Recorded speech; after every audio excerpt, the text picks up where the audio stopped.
some acting kind of slow.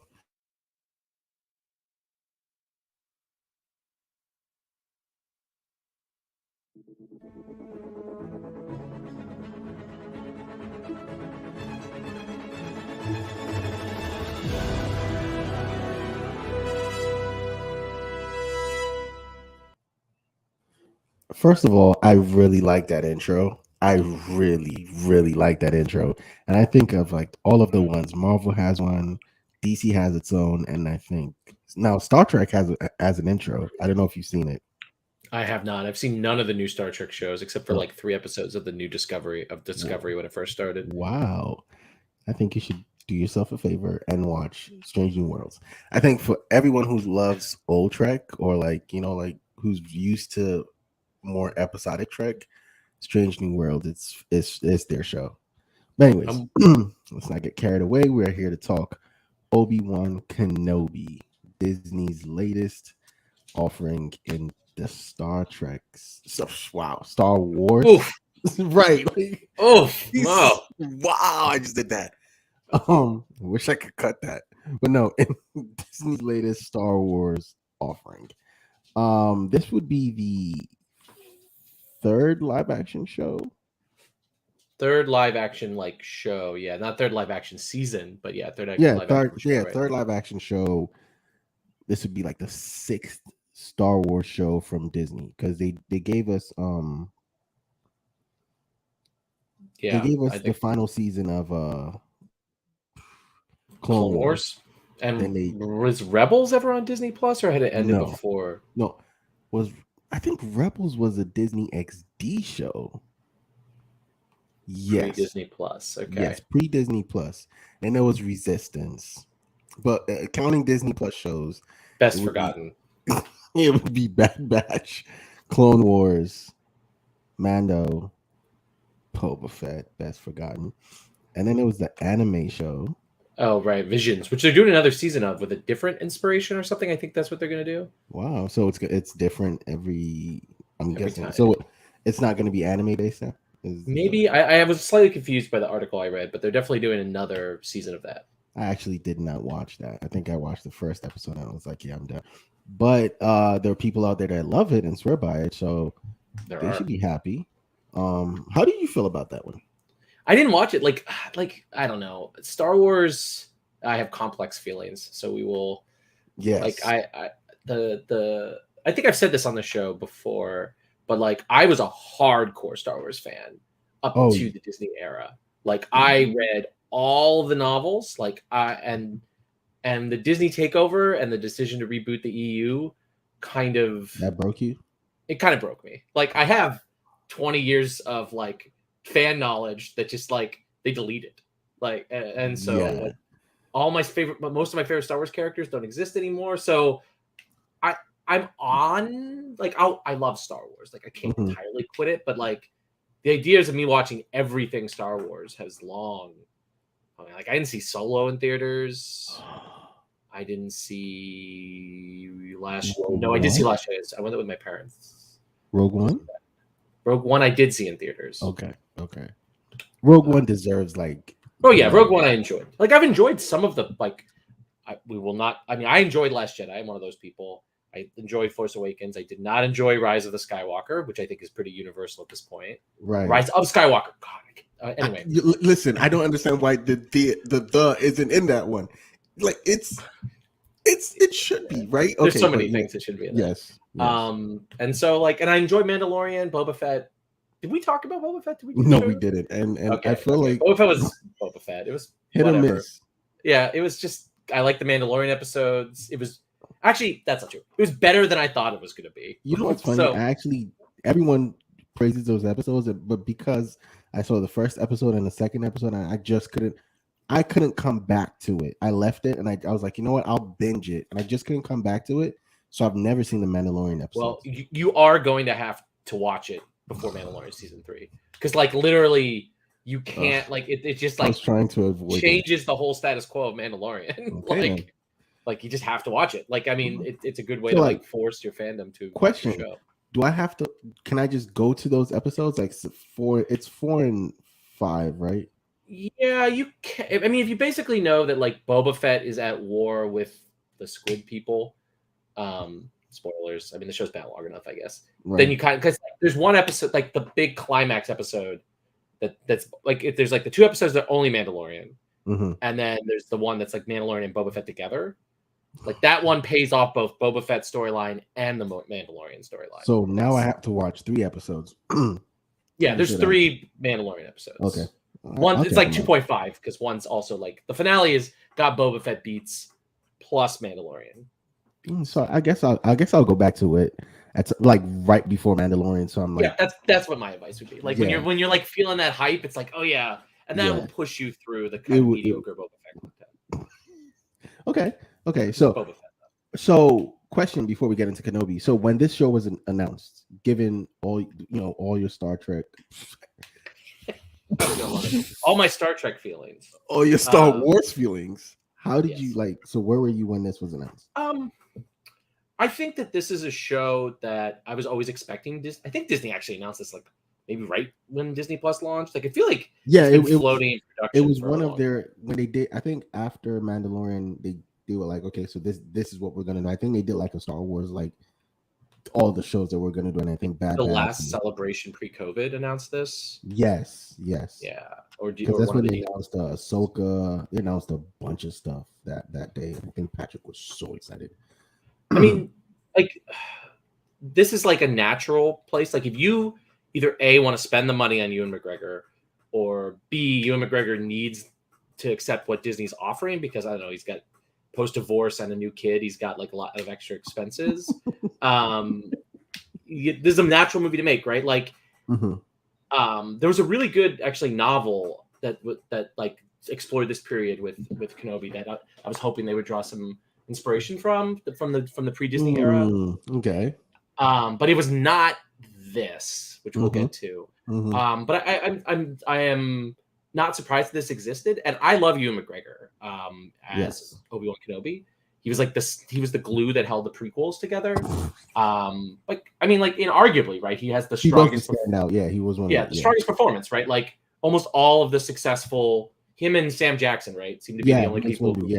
Well, and Hayden Christensen was trying so hard. We'll get into that. Yeah, but like you can't like Hayden Christensen's not a great actor. No, but he tried like to the best of Hayden Christensen's capabilities, and like maybe it's the teacher in me, and I'm just like, good, like you just tried really hard, right? And I gotta credit that. Unlike Natalie Portman is like the opposite person. Like Natalie Portman is extremely talented. and she nothing. Yeah. Except the kind of in the first one, but she's a kid in like Phantom Menace. She's like still like 17, 18. So like she's okay in that. Like that's a movie with her strongest performance. It's when she's a literal child, and she's not the lead actress. So cool. Anyway, we'll talk more about the prequels, I'm sure, as this goes. So again, like you, I felt unlike you actually. Well, you know what? I wasn't excited because again, I want to see Ewan McGregor as much as I can see him, right? If you watched Clone Wars, I think he was. I don't know if he voiced it. He may have voiced. Huh? I don't think he did. Right. So let me Google it. I loved the character in Clone Wars. Love the character. I think he was in Clone Wars, and I think he came back or the character, not necessarily Ewan, but I think the character came back for what's the Ezra show called again? Just Rebels. No, James Arnold Taylor, who's the official Star Wars voice double of Obi-Wan Kenobi, did the Obi-Wan Kenobi voice in Clone Wars. I don't know I'm not sure if the character came back for Rebels, but he might have. Was that a Rebels episode? The one that finally gets rid of Darth Maul again? That's a Rebels episode. Right? Yes, he was. Yeah. That was a Rebels episode. So he was in Rebels. So again, and they had like this moment, and I personally, I think we'll get into this later, but I'll just throw this out here now. We'll get more into this. I think the character ended very well in Rebels, right? Again, I haven't done any reading on the character. I've only done reading on Darth. I love the Marvel stuff that they did with Darth, and I read that. Darth Vader? Yeah, he had a Marvel comic. Yeah, no, he still has one, right? Like I'm not sure, but I read it for like a year, and I I just read kind of the Kieran Gillen run is really oh, good. perfect. Yeah. So I haven't done any Kenobi reading, so I wouldn't know where the character went to post, Rebels or again post Attack of the Clones. I think that's the third movie. No, Revenge of the Sith is the third. No, yeah, Revenge of the Sith. Yeah, So it's the third. I don't know what goes on between in those years, right?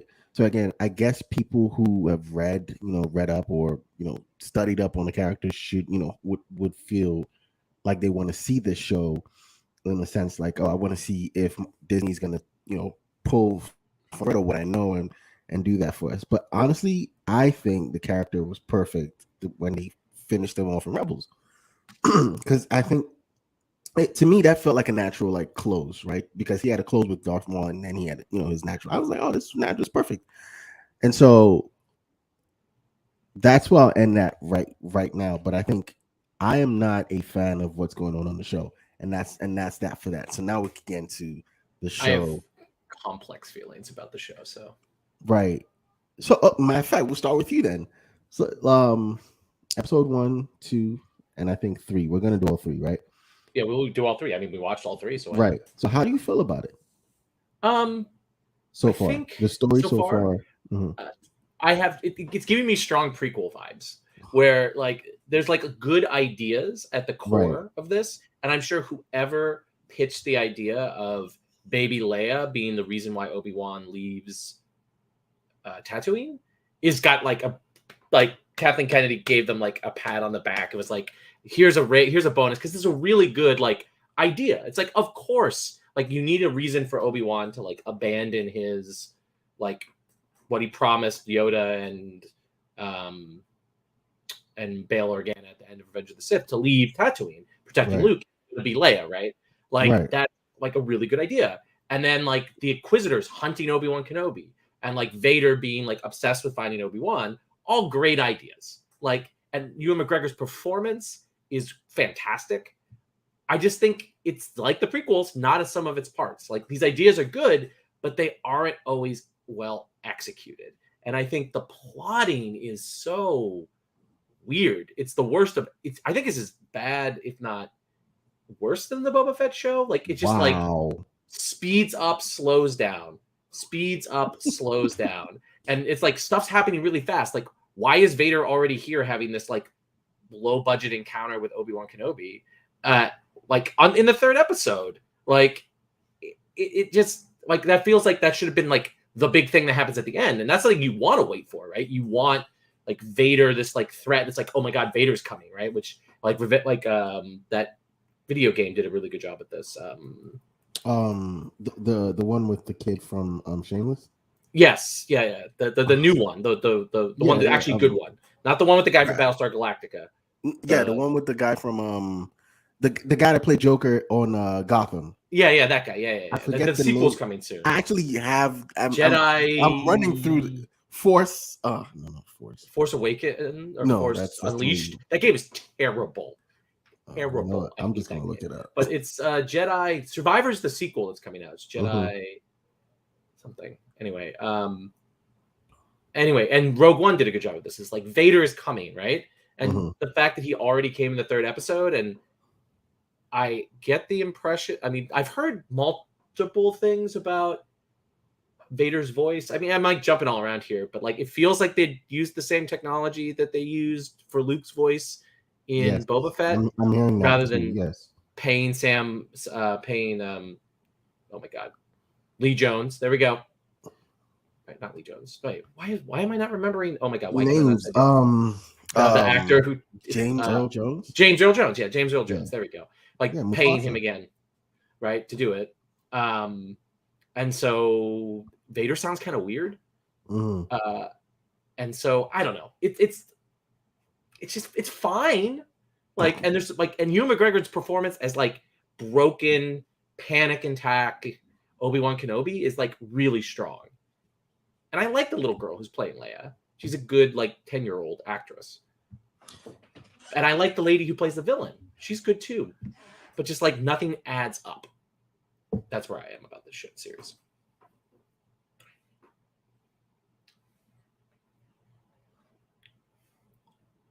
You're muted, Mo. Puppy. You're Um, dog, of course. yeah. So, okay, everything you said, I'm with you on that. I don't, and I think after I watched episode 3, I put in the chat, Star Wars is so inconsistent, and I said that because I thought, with Mandalorian and even Boba Fett, again, I haven't seen Boba Fett, but I feel like with Boba Fett and Mandalorian, you've kind of put Star Wars back in a good place. And I think the biggest reason I said it's inconsistent is because you have, okay, so maybe you don't want to like do EU stuff, right? That's fine, which is fine. You're allowed to do what you want to do, right? But I feel like if you have stuff from like Clone Wars, right? You have stuff from Rebels. That's Clone Wars. The last season of Clone Wars is Disney stuff, right? You have um, what's the name of that movie? We just talked about the movie that's in Rogue between. One. Rogue One. You can kind of pull stuff from there. Like there's so much lore that's not EU lore that you can pull stuff from, right? And I just feel like they're not doing. Again, they're doing a totally different show, a new show with the same characters that we know, and things don't feel like. Again, I don't know if I complain about this a lot with other stuff, but like I feel like there's so many, and I think the reason why Star Wars goes through this is because there's so much history, there's so much lore, there's so much there's so much, right? So if you're going to do something new, you're obviously gonna, in my opinion, you're gonna suffer a little bit. One from the fans that are receiving the product, and the other is just from the writing because you're trying to reinvent an old character, and I feel like that's what's going on here. You would think they're trying to reinvent Ben Kenobi or Obi-Wan, however you want to call him. Right. Do you think they are? I feel like they're trying to, post um post Revenge of the Sith, right? There's again the promise he makes to Leia's mom and to Yoda. And then if you watched in the Rebels episode with, like I said, the perfect close, there's just stuff that I think they're trying to make happen. They're just trying to make things new or fresh to kind of bring him into like the 21st century, I guess, bring this character into the 21st century for you. But it doesn't. I'm even going to go as far as saying it doesn't even feel like the prequels. It feels like something new. Interesting. I mean, I can see where you're coming from. Like where I say it doesn't feel like the prequels in the sense of like it's not in the vibe of the prequels. Yeah, okay. But like it feels like the prequels in the sense that it has a lot of the same problems of the prequels. True. Which is like I like the ideas fundamentally at the core of this show, but they're just poorly executed. Right. And and there's some core performances. And I think like particularly the two main adult actors, McGregor and then Moses, whatever, I can't remember her last name. The third sister are really good. Like it's just like everything else around it is just like poorly executed. And It's frustrating. Like I think the reason why Star Wars struggles so much, particularly in the post Lucas era, is it's a property at war with itself. Because I think neither the fans nor the creatives 100% know what they want. And the people you should probably least listen to are Star Wars fans. Right. 100%. And for two reasons. One, Star Wars fans don't know what they want. And two, some of the things Star Wars fans want, you should not give them. And so and I think Mandalorian was particularly Mandalorian season 1, but also and the second season too. I think they had a clear direction of what they wanted to do and they executed on it. And they didn't try too hard to like do something that would please fans. Like they were trying to make a good story based on what like Dave Filoni and Jon Favreau wanted to do. Correct. But towards the end of Mandalorian season 2, it started to be like, well, what can we like give the fans fan service. They want to see? Yeah, fan service.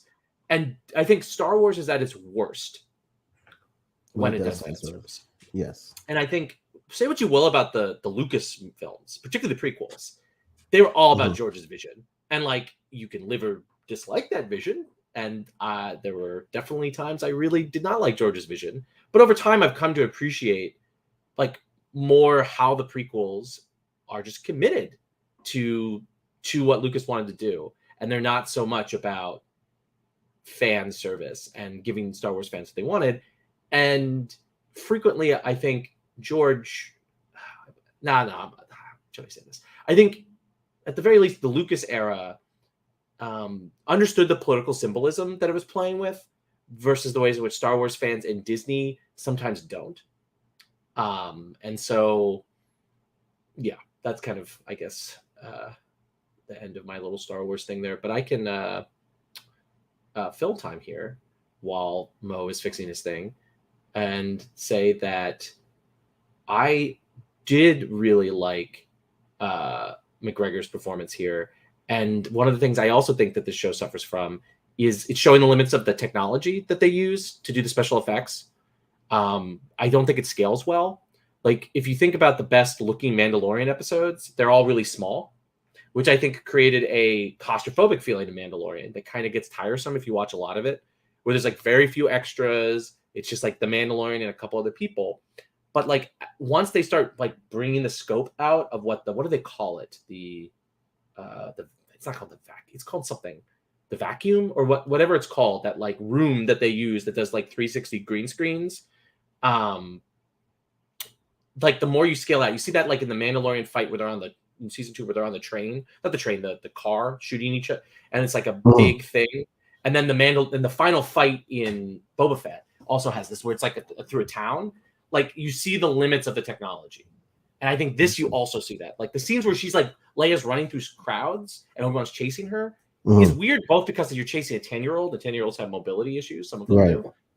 But it's also because it's a small space that you're trying to create the illusion that Of Leia is running far, and right. it just looks weird and paces everything really weird. So that's the end of me filling time, Mo, while you fix your tech stuff. Appreciate it. Oh, no, I was kicking the dog out. So I'll start with episode 3. To be very honest, I thought I liked the actress that's playing young Leia, and I think I said it in the chat. I was like, wow, Leia is really like. I thought she was carrying the load of she carried the load of the first episode.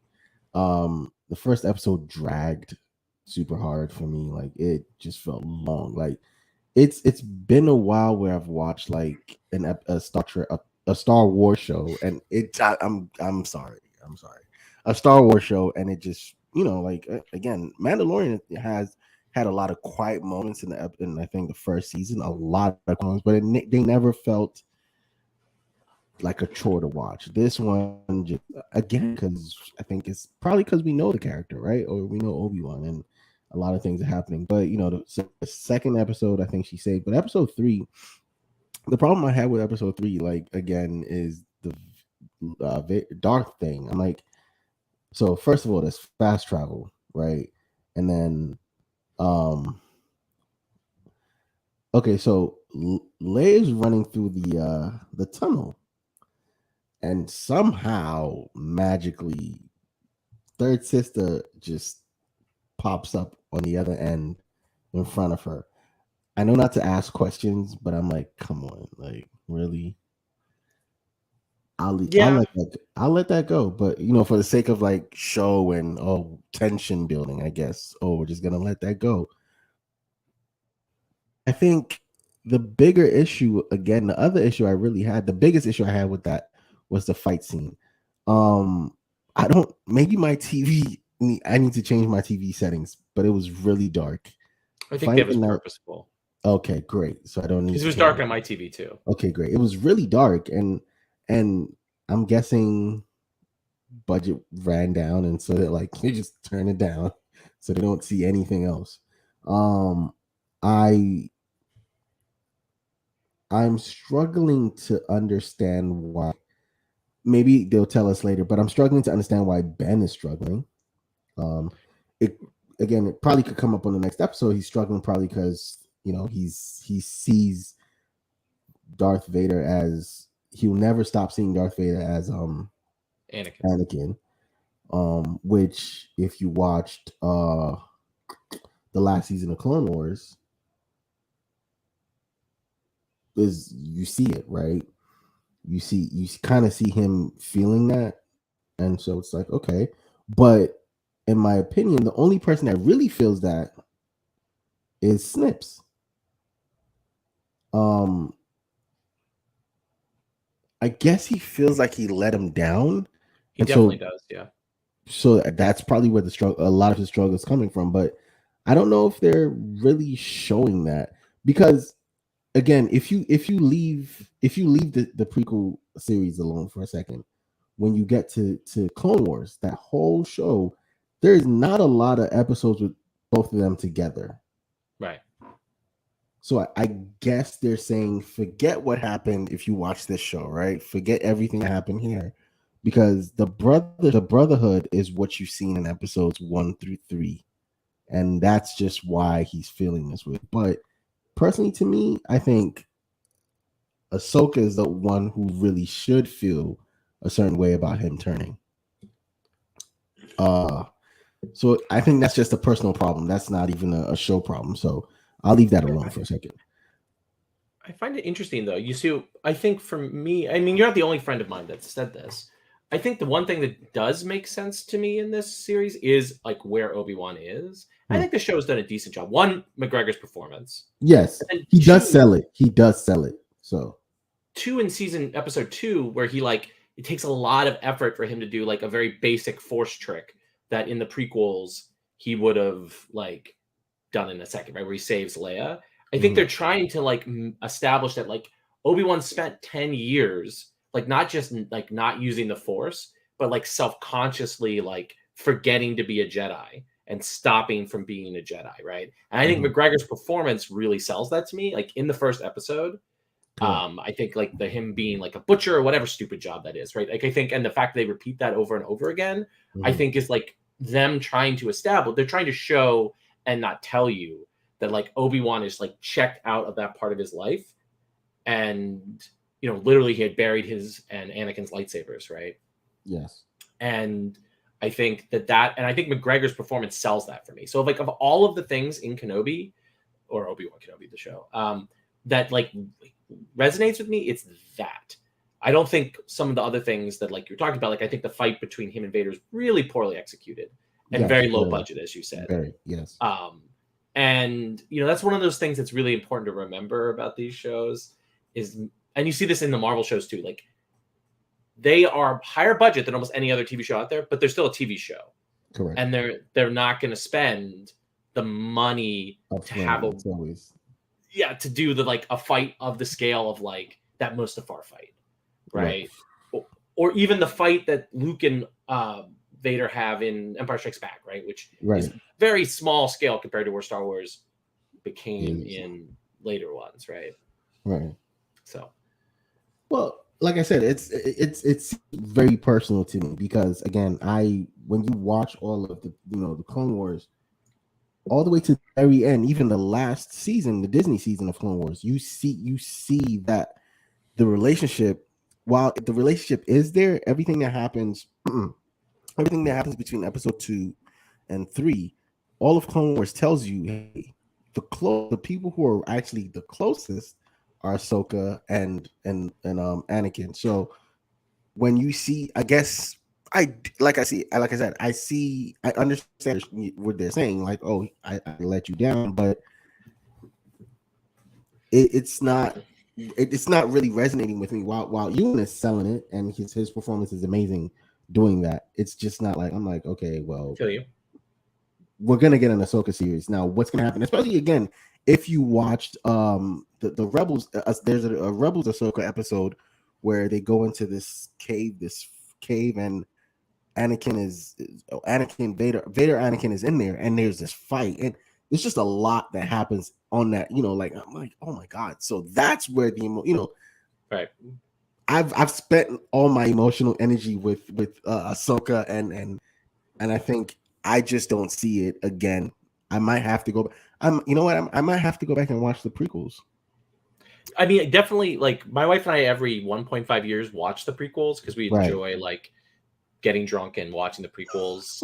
They're very fun to do that and make fun of them and talk about like the politics behind like the politics behind what George Lucas is trying to say here. So like I watched the prequels are in pretty recent memory, and I'm not a Clone Wars person, right? Like I've watched a few episodes here and there, and I just didn't really enjoy them very much. And I think Osaka is I can never even say her name right because I don't hear that much, but like she's actually a huge problem for the Disney canon because she's this increasingly important character who never appeared in any of the movies. like she's not in like Revenge of the Sith, right? Like which of all of them she should have been in, right? But like Lucas decided not to have her in there, right?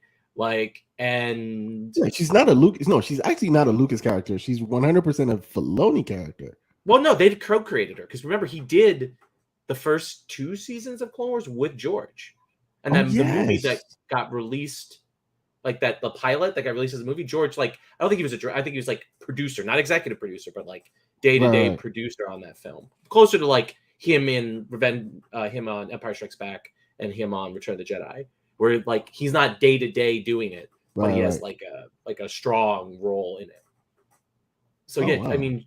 So yeah, like Lucas had his hand in the early Clone Wars, and it's the only piece of the pre-Disney canon that Disney took, right, when they erased 100%, the Great Erasure. Yeah. So because it had the like George imprint and was so popular. I guess Rebels too, right? Because Rebels was out when was it? No, Rebels was never because was Rebels post Disney? No, Rebels was 100. It was on XD, but pre-Disney. Yeah. No, Rebels was on Disney XD. Okay, so it never had a season before. I can look it up, but I don't believe it did. Okay. I think Rebels Rebels was the start of the Disney because Cartoon Network had the Clone Wars all the way through season 5, 6. They ended it, and then the storyboard. I think the storyboard version came out on Netflix. You'd have to watch. Netflix had the storyboard version of like what would the future episodes, and then Disney was like, you know what, we're just actually gonna give you the future episodes. We need content for Disney Plus. Right. We launched this $1 billion streaming service, and we just like desperately need content. We know you love Star Wars, so we're gonna give you something, Clone Wars, and everyone was like, yes.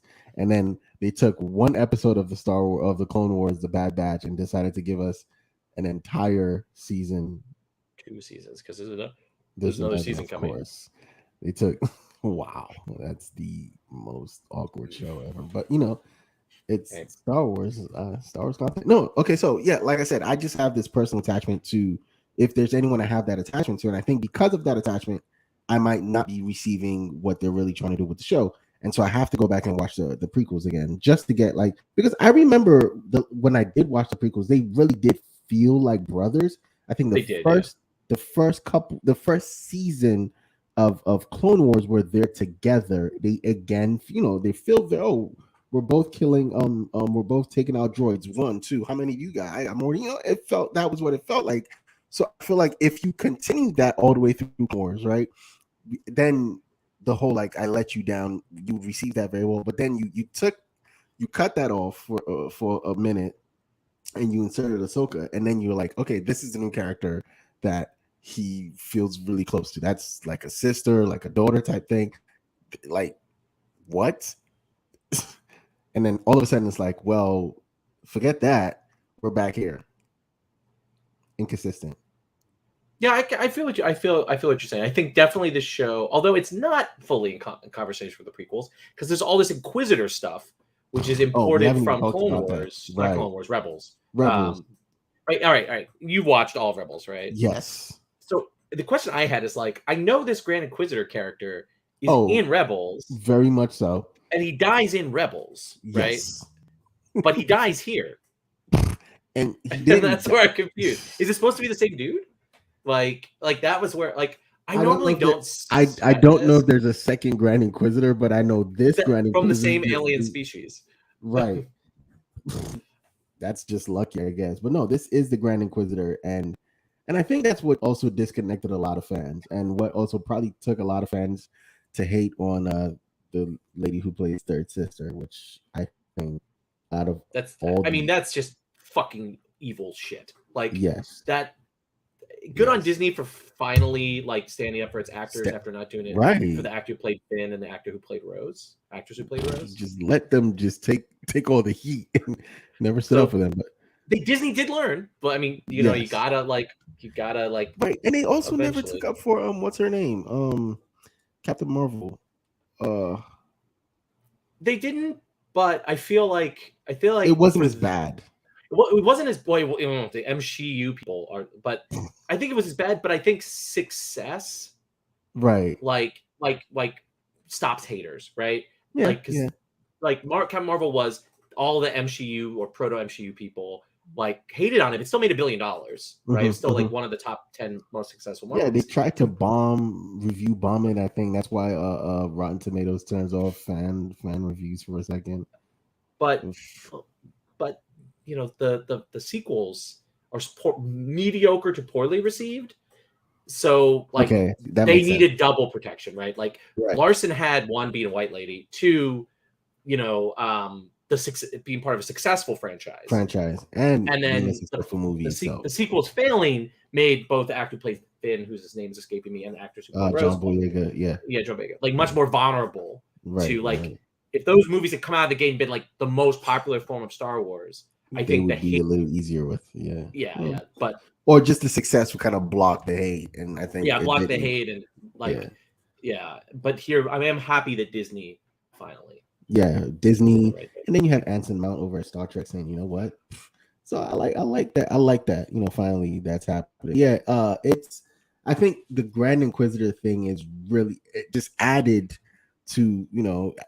I think it would have happened regardless, but I think the Grand Inquisitor thing just kind of took it over the top. I don't. I'm not mad at them killing the Grand Inquisitor. Again, I'm really trying to get into the show, so I think they should have killed the other guy, the other Yeah, Inquisitor, because he I annoys would me. have thought that's where they were going because like He, again, uh, I thought like the Grand Inquisitor was like this important Rebels character, but yeah, he is. It's not just an important Rebels character. He's an important. I think. Yeah, no, he is an important Rebels character because we will get Ahsoka, right? And I'm guessing Ahsoka is going to find Ezra. Well, you haven't watched that. that's what they set up at the end of Rebels, right? Yes, Is that's what and she's supposed so to be doing? yeah, so that's what she's supposed to be doing when we meet her in a Mandalorian. That's what she's supposed to be doing.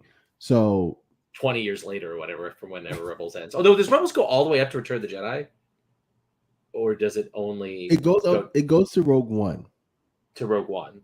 Okay, which so it is starts. like So 10 years yeah, later. it goes to the end of the end of Rogue One, which is kind of the beginning of Return of the Jedi. Of A New Hope, right? So Rebels goes right up to Rogue One, which Rogue One goes right up to New Hope, and then Right. Star Wars starts. Yeah. So yeah. Yes. Okay. Yes. Because the ship is one of the ships that's In the out sequel, there. right? Yeah, in the sequel. So yeah, in the sequels, it's also in Rogue One. I think in that Oh, in the scene fleet. where Is it in the fleet that helps yes, them? it is. Okay. It is. Okay. Yeah. So it's they're in the mix. I don't know if Ezra is. No, I don't think Ezra is in the mix at that point. Ezra's like gone, disappeared with space whales or whatever that right. finale So was. Ahsoka is gonna go find him. I'm okay with that. May we all have friends that move faster than her. Wow. Because Mandalorian is like 10 years after Rebels ends. It's super long. It's a long time. Like, but then she also I mean, she's got to like hang out with Luke or whatever she's doing. right. She does a lot to get to that point. But yeah, so we will get Ahsoka, and then if we do get Ahsoka, that should come up in conversation. The Grand Inquisitor, and now we're gonna find out that the Grand Inquisitor is dead. Which, listen, because if I remember from Rebels, right, isn't the Grand Inquisitor like the nemesis of the main Jedi man? Yes, Kanan. Kanan, yes, Kanan, yeah, he okay, is. cool. That was his. You know, right? Because he doesn't like Vader's Ahsoka and Ezra thing, right? More than yeah, okay, more than yeah. Because I think by the time we get Vader in the series, at point we get Vader in the series, I think Kanan is almost expired. He's blind and stuff, or whatever they did yeah, with he's him. blind. I think he gave himself up too, so he could have been dead by the time we get Vader in the series because Ezra is now starting to come into his own, like fully come into his own as a Jedi. And yeah, all I know is again, I'm not mad at the Inquisitor dying. I wish it was the other guy, but I think the story could be really interesting what they're trying to do. But I also kind of feel like I see where they're going. Like she's gonna hunt him for like a couple more episodes, and then she's gonna turn and help him. And So it's that's looking okay. Go ahead. so. Do you think it's a deep fake or not deep fake, but like that Oh, she's 100%. Well, faking, like it's that she's looking. actually a I Jedi? don't know if she's faking, right? I don't know if she's faking. I think she's gonna have a come to Jesus moment. Because she's definitely the black girl Padawan, right? That's in the beginning that opens. Mm-hmm. Like that's definitely her, right? Yes, Okay, I think she because has there's to come to literally Jesus. no other point than the other to Right, traumatize because us. you're super focusing on her, like the anger, which I'm sure she's gonna like somehow like break down. Like I don't want, I hate doing that, but I'm like, this is where you're going, right? Like she's I gonna mean, break down at some point, and Obi-Wan is gonna be like, you're a Jedi, or something, and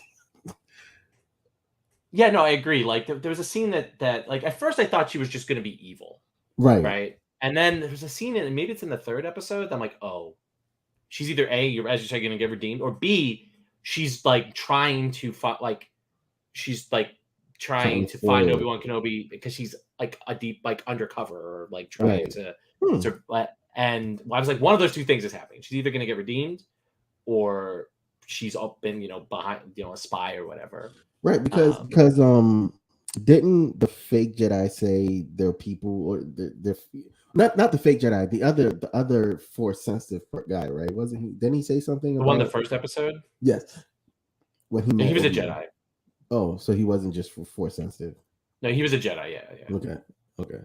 Because So he did he keeps say being something? master to Yeah, Obi-Wan, so he's a yeah. Jedi. So yeah, But, so well, he's oh, that's what the scene is like when I think it's in the third episode then where the three Inquisitors are together in the ocean world from the video game, mhm, and someone says to her like, "You're gonna get what you want," and there's this like pregnant pause, and her face goes very like it's just like so. Does she like? Oh, I'm like okay. Does she not actually want to be a Sith? Is that what this is? I Is don't that think she or whatever does. Inquisitors are? They're Right, not Sith. They're not because there's only supposed to be two Fallen Sith. Order. That's the game. Fallen Order. There it is. Yeah, Because there's only two Sith, except for all those other people running around with red lightsabers. Uh, right, right. So, because also in the show, Ventress, or in this period, Ventress is dead. I assume I don't know her, but because she Oh, dies in Clone Wars, right? The show, I or don't is she know. in No, she didn't. Rebels? She didn't die in Clone Wars. She stopped being an assassin in Clone Wars. I think she dies Okay, later in Star Wars canon. Um, who knows? but she's also like very EU, so I guess they're not gonna like use her here, Well, even though but she's in the prequel. Like she's in Episode 1, and then she yeah, is in Clone Wars, right? She's like yeah, right. she's an assassin in Clone Wars. It's in Clone Wars. So whatever happens to her after Clone Wars, unless there's some new Disney like canon, but as far as I understand it, besides the animated series, Mhm. Disney hasn't done a lot of like prequel like Clone Wars era stuff. No, no, yeah, They've done a lot of like post, original trilogy era stuff and a lot yeah, of like filling in, like trying they're desperately to explain the status quo of the sequels, which no one will ever be able to explain satisfactorily because pure vibes all the way to the right, ground. Like the more right. you think about that status quo, the more you're like, why do I even watch Star Wars? I mean, that's the thing about Star Wars. The more you think about it, you go like, why am I watching Star Wars? Like, I don't know, but I still think them stripping Rand Johnson of whatever he was gonna do post sequels was a mistake. I think they should give him back his three because he was gonna do a well, movie post. technically he has not been stripped of it. Oh, It's in the same like they've never said that they're just not haven't doing heard anything about it right, because they're and trying he's to been like making a sequel to Knives Out. Knives Out, which movie I am excited for. I really Right, enjoyed right, Knives Out. right. And so we'll see, right? Like because the only one they've canceled is didn't they canceled the D&D dudes from Game of Thrones, right? Their stuff's Yes. not happening, right? I think what was Lando was supposed to something Right, but Kennedy post has come out and said they are still developing Lando. uh Apparently, the big thing is Donald Glover's schedule. Is so that they like Donald Glover is just like too busy doing Atlanta, and like he does. Probably what happens is he doesn't want to do it enough that he wants to make his schedule available, and Disney doesn't want to pay him enough to force him to do it. So I wouldn't be surprised is when Atlanta ends that Donald Glover finally does his Lando show if they still want him. But that like in the press for Kenobi, like Kennedy's talked about how they're still developing Lando, technically. Okay. But with no like it's coming out in 2 years or whatever. It's more like we'd love to we just need Donald's he's a successful filmmaker in his own right now. Like right. You know who I do feel bad for in the shakeup of all of this? I do feel bad for dude who played Solo. Yeah. Like he did a good job. He did it. I thought it was fantastic. He had the charisma. The movie just didn't land. But I thought he did well enough to where you don't have to do a sequel, but he should pop up in the Lando show. He should. Point. I mean, it would be weird to do a Lando show without having him in there. I mean, but we'll see, right? I don't know if they do it. I mean, I'm surprised they just haven't done a Solo show, right? Like, I think that's where they should have gone, as opposed to like. But I think they were still in their movie phase. They hadn't done any TV shows at that point, right? Yeah. But I mean, the Filoni verse seems to be where they are like putting most of their eggs, right? Like they canceled the Rangers show, right? But they're still doing Osaka, or I can never say her name. Ahsoka. There we go. And they're doing a third season Mandalorian, which from the leaked footage from Celebration looks good. And that's next year. And then there's two of these coming next year. And then one would imagine they'll have another filler show, right, in 2023 or early 2024. Right. So, and then there's the Andor show, which is the Star Wars thing I'm most excited for this year. Yes. Now that's something I'm excited for. They did what they did cancel. Wasn't there supposed to be a Sons of Ren? Was there supposed to be one? There might have been. I forget it was called Sons of Ren. What is this thing called again? Oh, Knights of Ren. Knights of Ren. I thought that was supposed to be a thing. That got, I'm sure, like everything dealing with the sequels. Right. That got. So no, we're not gonna touch them right now. Leave that alone. But no, let's talk about Vader for a second. Happy Christensen came back, his likeness. I don't think he's the one suit. He might be. I think he is. Like, there's been interviews that are very contradictory about this. He's apparently in the suit some of the time, but there's also a guy who's in the suit more often, and then there's a stunt actor who does the fighting. Okay. So there's like 3 people playing Darth Vader in this. And then the other thing I heard about was his voice. I heard he does lines, and then they use the technology and then they have James Earl Jones doing lines as well. But if you did you watch the Lion King, the live action Lion King? No, I haven't watched that. So I think they learned, because if you listen to that, right, you can tell the difference. James Earl Jones was almost 90 at the time. He's an old man. Like he's not gonna sound the same. So I understand. Trust me, I understand the use of technology and layering the voice, but it's slightly more understandable than Mark Hamill, who does sound different than he did when he was in his 20s, but not that different. Not that different. Like, it's also way more understandable than Mark. Also, like, we're all human beings. Like, is it truly gonna? It's like, what? I was really following this, TV show about a man in a robot suit with a laser sword, but the voice he has doesn't sound like the voice he had in that time period in a previous movie. I was really enjoying it until then. And then, that really just pulled me out of the fiction. Like, I don't understand this, like, Mark Hamill. I understand needing to, like, CG his face to make him look young or whatever, but Mark Hamill has to sound like he did in Return of the Jedi. It's like, why? He doesn't.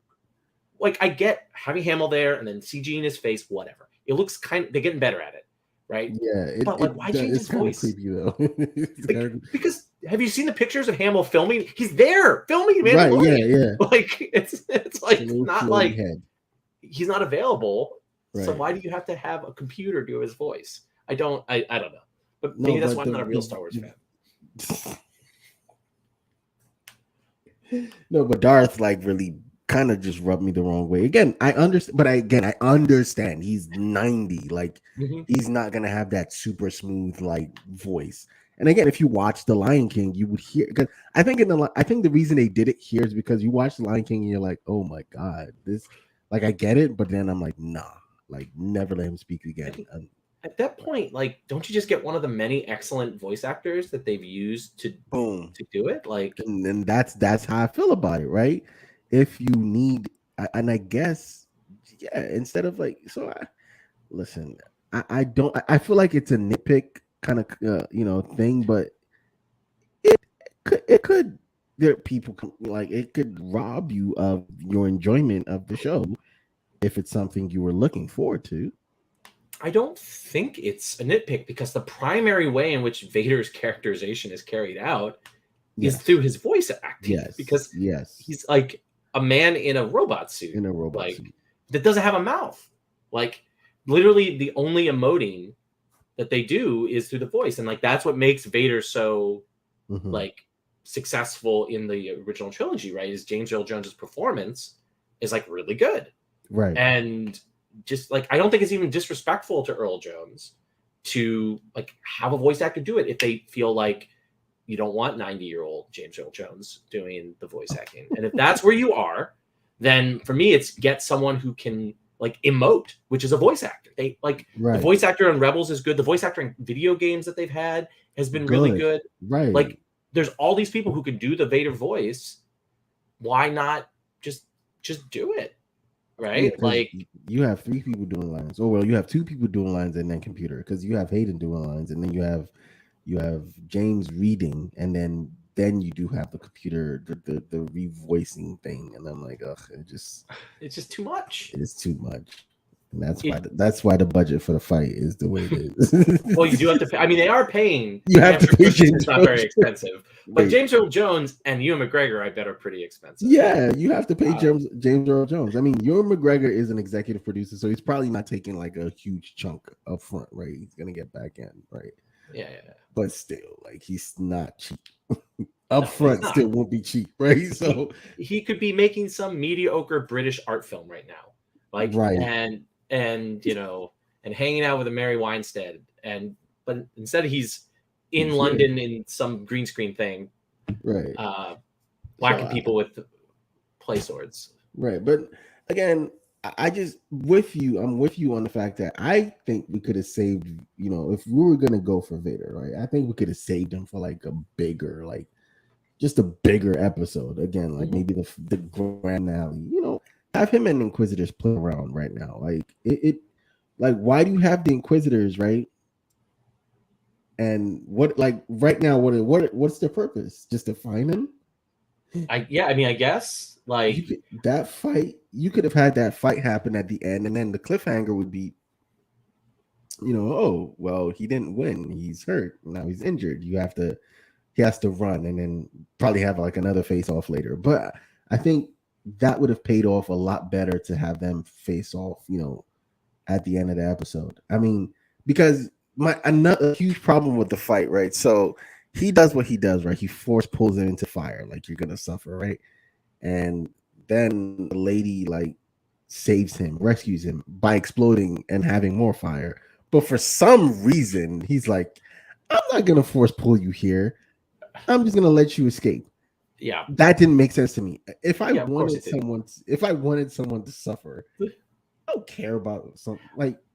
I We mean, know you can some, come up with all kinds of explanations, Mo, but it didn't land. I agree. it did not like because we saw him in that episode force pool like 60,000 people. He I mean, killed- to be fair, like I actually thought the like non-spoken Vader stuff before he encounters Obi-Wan, where he's just like right, choking people to try to like flush Yeah. Obi-Wan out, right. was really well done, actually. Yes, that feels very like that's the most Vader-esque thing, like right. And I'm just saying, I'm just sitting here watching the episode, like, wait, he's just gonna let him escape, and not even like the fastest escape, right? It's such so slow. It was the slowest escape ever. I'm like, how is he just? He's just really about to stand there and watch this happen. Come on, like you just force pulled him into And fire. okay, there's also this thing about Leia, right? So Mm-hmm. Leia is known as Bail Organa's kid. Yes. Okay.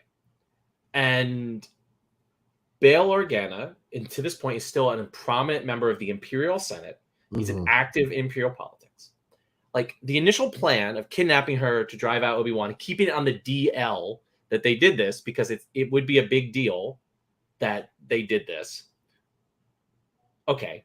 But then once you have like the entire Imperial army plus Darth Vader like wandering around like it's like, and so like why don't you just go and arrest, like if at that point like this failed, it's like, well, why don't you just go arrest Bail Organa then, because he is in some ways able to talk to this fugitive to come and rescue his daughter. But Exactly. in continuity, Bail Organa does not.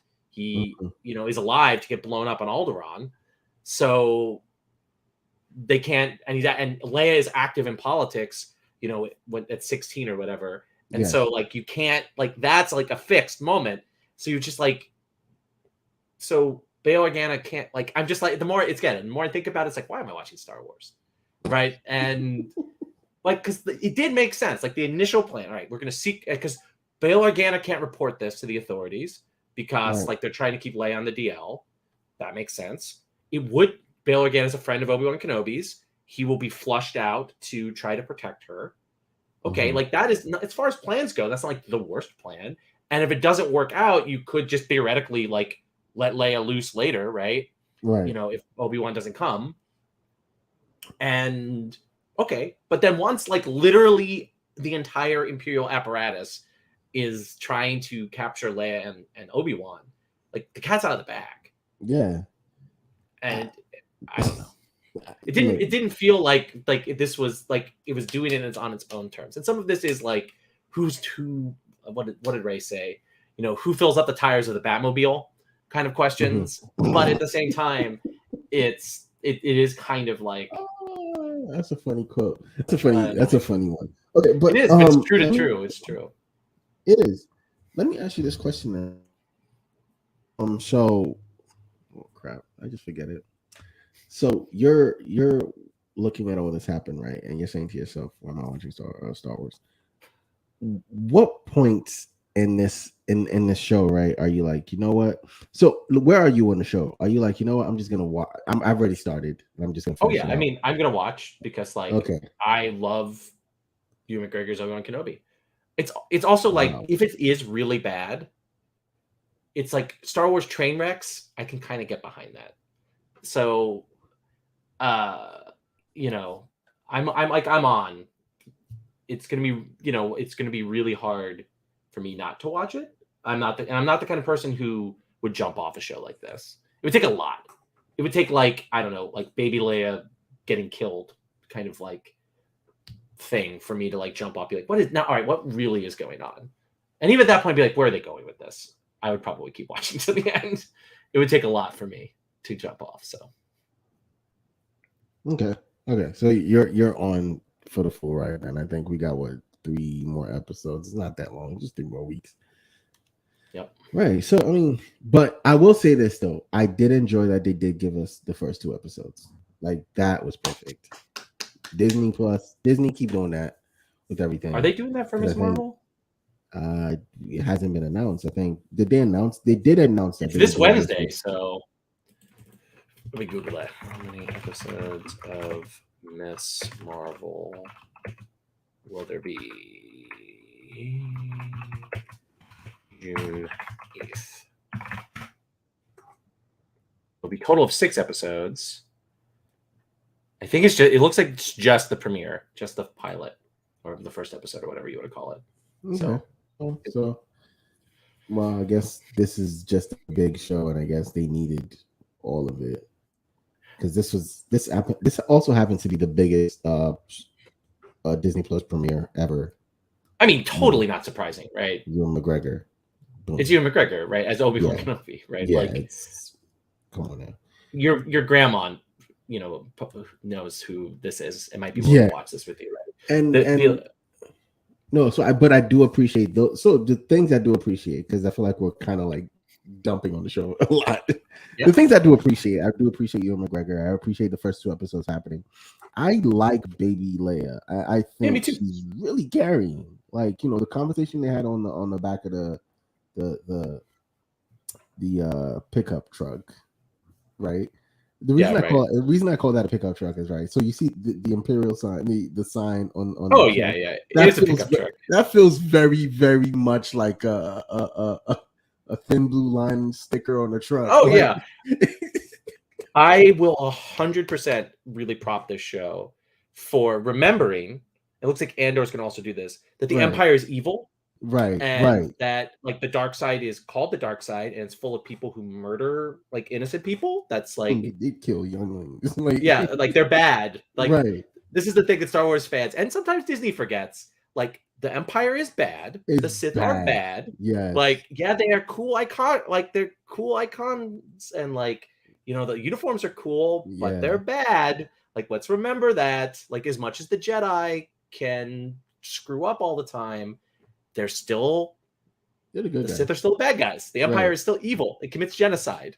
Like Correct. They blow like up a whole planet. Like, come yeah, on. they haven't even done that yet. And they were talking about how this used to be a beautiful planet full of farmers. I like those moments because I'm like, oh Right. yes, okay, Right. And cool. I think that in that episode, that was Ewan McGregor did a fantastic job of conveying the fear, like, oh my God, like I'm really about to get on this, this in the back of this pickup. Like, it was that fear. He conveyed that really well once he saw that little flag. And I thought, this is a really scary moment. It's one of the scary moments of all Star Wars to me, because like what could happen? And then the conversation between him and Leia, in that moment, I think again, she also carried, like, they play well together. They do. They play very well off each other, and I'm like, okay, this is fantastic. So him, I like the actress who plays third sister. I just don't know what they're doing with her. So I don't know. And what scares me though, right? I've postulated. What scares me is that it's not gonna land, right? The whole will she, won't she, is she or isn't she? I just feel like that might not land, right? But for the most part, I think she's a strong actor. So again, I like that. It was cool seeing Vader do his force choke, like, to multiple people at once, which kind of made me feel like, why isn't he doing it? Never mind. But that was cool, Yeah, it was really well done. Yeah, Like that sequence of Vader in the village he was pulls a the very dad, and well then done. comes out like dad, and then he's like, no, you know what? Come here, get away, die. Like, wow, okay, like, this is evil. Even though I'm a huge Anakin stan, right? I'm a huge Anakin stan. Okay, Okay. I'm of the spirit that they're two different people. Oh, okay. So Listen, like Anakin, you don't like sand, Mo? Uh, well, going back to things we liked, because I don't want to go down this Anakin yeah, let's whatever. not. We did it once. There was an episode. There was a show we started. Are they evil, or did society change them? And I think we at the end of that show episode, we postulated that Anakin was failed by society. I mean, that is 100% true. Anakin was failed by society. But like all people who do awful things when they're failed by society, they need to take some responsibility for their actions, which Anakin consistently does not do. Which Darth Vader is that. That's fair. That's fair. I actually liked the Obi-Wan like Vader thing where Vader's toying with Obi-Wan and Obi-Wan's like Yes, having a panic attack the whole time. the Like entire time. that's good. It's up that I agree. Like where they get to the finale where he lights the thing on fire and drags it through it. Like I wish Obi-Wan just escaped from that situation, or even Vader like let him escape in a more like organic way. Mm. That would have made that sequence land more for me than like the way they ended up staging the escape, right? Where like the fire that suddenly Vader is scared of fire again, and that robot carries Obi-Wan away. It's just like, what? Because they could have come up, I think, with a more organic way Again, for him super to escape. super slow escape. It's not like the robot took him and sprinted. It's just It's like no, the stormtrooper. I mean, classics wired stormtroopers shooting people. right. Like whatever, stormtroopers, only shoot when the plot requires. Like, and they don't shoot, don't shoot well. I like, yeah. So like, I like Obi-Wan, like having the panic attack and Vader like toying with him. I think that was good energy, and I was like, okay, I was like, I could get along with this. And then the final bit was bad, but so more like they have the good ideas. They just need to execute on them better. Right, right. So yeah, I agree. Like a lot of good ideas, right? I'm scared now, right? I'll say this. I am, however, scared. So I did say my one fear was how Third Sister's story will land, right? Mm-hmm. Another fear, to be honest, is how will the final conflict, like, I would hate if the final conflict is where Obi-Wan kind of wins. Oh, he's definitely going to, like, because you see, and that's the thing, because we know what happens. We know what happens when they meet again, right? Yeah. And I'm gonna hate it because I think you should have had Darth Maul. This was the perfect time, right? Because when does Solo happen? Question mark. Weren't we talking about this in chat? Like, I don't know, like, because Harrison Ford is 10 years older than Carrie Fisher, right? Or 12 years maybe. So that means that like it might be contemporaneous with this because he will be, so when Leia's 18, he's 28, right? So in this right. point, he's 20 or he's 18, right? He's right. 18. So this could be basically when Solo begins is when this is happening. Okay. So because by the end of that movie, we see Darth Maul. I think if you wanted, right, someone from his past, I think Maul should have been, without but this is also the problem, right? You can't do an Obi-Wan show without Darth Vader, right? Because of the Anakin thing, right? You can't. I mean, you could, but they chose not to. Like, you could do one that is about actual Obi-Wan Kenobi, like on Tatooine. As soon as you choose to take him off Tatooine, I don't think you could do it without Vader. True. But like, if this had been like Obi-Wan Kenobi, like being like basically like the sheriff of Tatooine or something, like there's been other stories that they've done with Obi-Wan Kenobi hiding in Tatooine, right? That like have him basically being like kind of westerny stuff with Obi-Wan Kenobi, that you can do that story and you don't need Vader, right? Because Vader cannot go to Tatooine until A New Hope, right? So you can do that without Vader, and nobody could be like, why doesn't Vader show up? Because Vader never goes back to Tatooine, right? Why he doesn't? Don't ask too many questions. But that's like, he doesn't like sand. Well, that's why. He doesn't like sand. He doesn't like sand. So yes, that's why. That explains why when I go to the beach, I don't like taking my shoes off. Interesting. I don't like sand. No, but so you can, right? You could have, or if hear me out, you could take him off Tatooine and have Vader in the background somewhere, right? Just very background character. We know he's there. It's a force thing. It's a force feeling. Something of the sort. Yeah, right? they could. Yeah. You could do that. I think when you choose to do him on the show and you make him a prominent villain, it's kind of weird because we know that they meet up later. Mm-hmm. We know they have a face-off later. We know he kills him. Right? Yeah. How do you explain them running into each other now and he keeps escaping? If he wins, how does he win? Does he injure him again?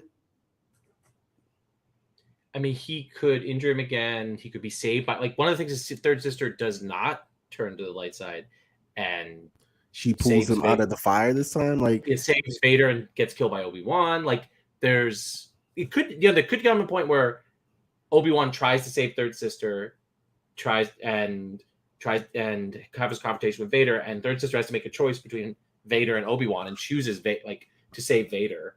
I mean, these are possible options. Right. Palpatine could show up who like True. and save save Vader again. Vader, like and fight Obi-Wan. That would be, and it could be that Obi-Wan's about to defeat Vader and Palpatine shows up and drives off Obi-Wan. That could Mhm. be because there hasn't been like a confrontation between those two characters. No. So that Has could there be an ever been? interesting moment. There's never been, right? Right, he wasn't on Coruscant when the great No, fight no, happened. no. So he But, had been killed by Grievous at that point. right. Or not killed, So, but killed by the droids or the so there's yeah. all this, but I also feel like this is where Maul would have been, because when we meet Maul and in Rebels, when they have a face off, he's been looking for him. Well, again, he also isn't. So from this point to is about what, 10 years from this point to episode 4? It's episode 3 to this is 10 years, and then it's 8 years from this because Luke is 18, I think, when A New Hope starts. Oh yeah. So how do you explain him looking like how he looks in 8 years? Hey man, the sands of Tatooine are hard. Right. So I'm saying, right. I'm saying, like, there's just all of this. I think if you spend that time saying Maul was looking for him, right, then they have their face off in live action. Again, we saw the face off on Rebels, but they have their face off on live action. I think that works. Oh, there's the sun is behind me. It's crazy.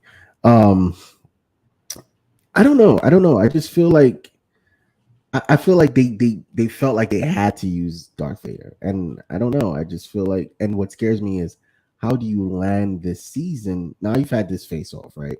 How do you land this season? I think that is the most important part of the show to me at this point, is how is that, because that conflict does have to happen again. Oh yeah.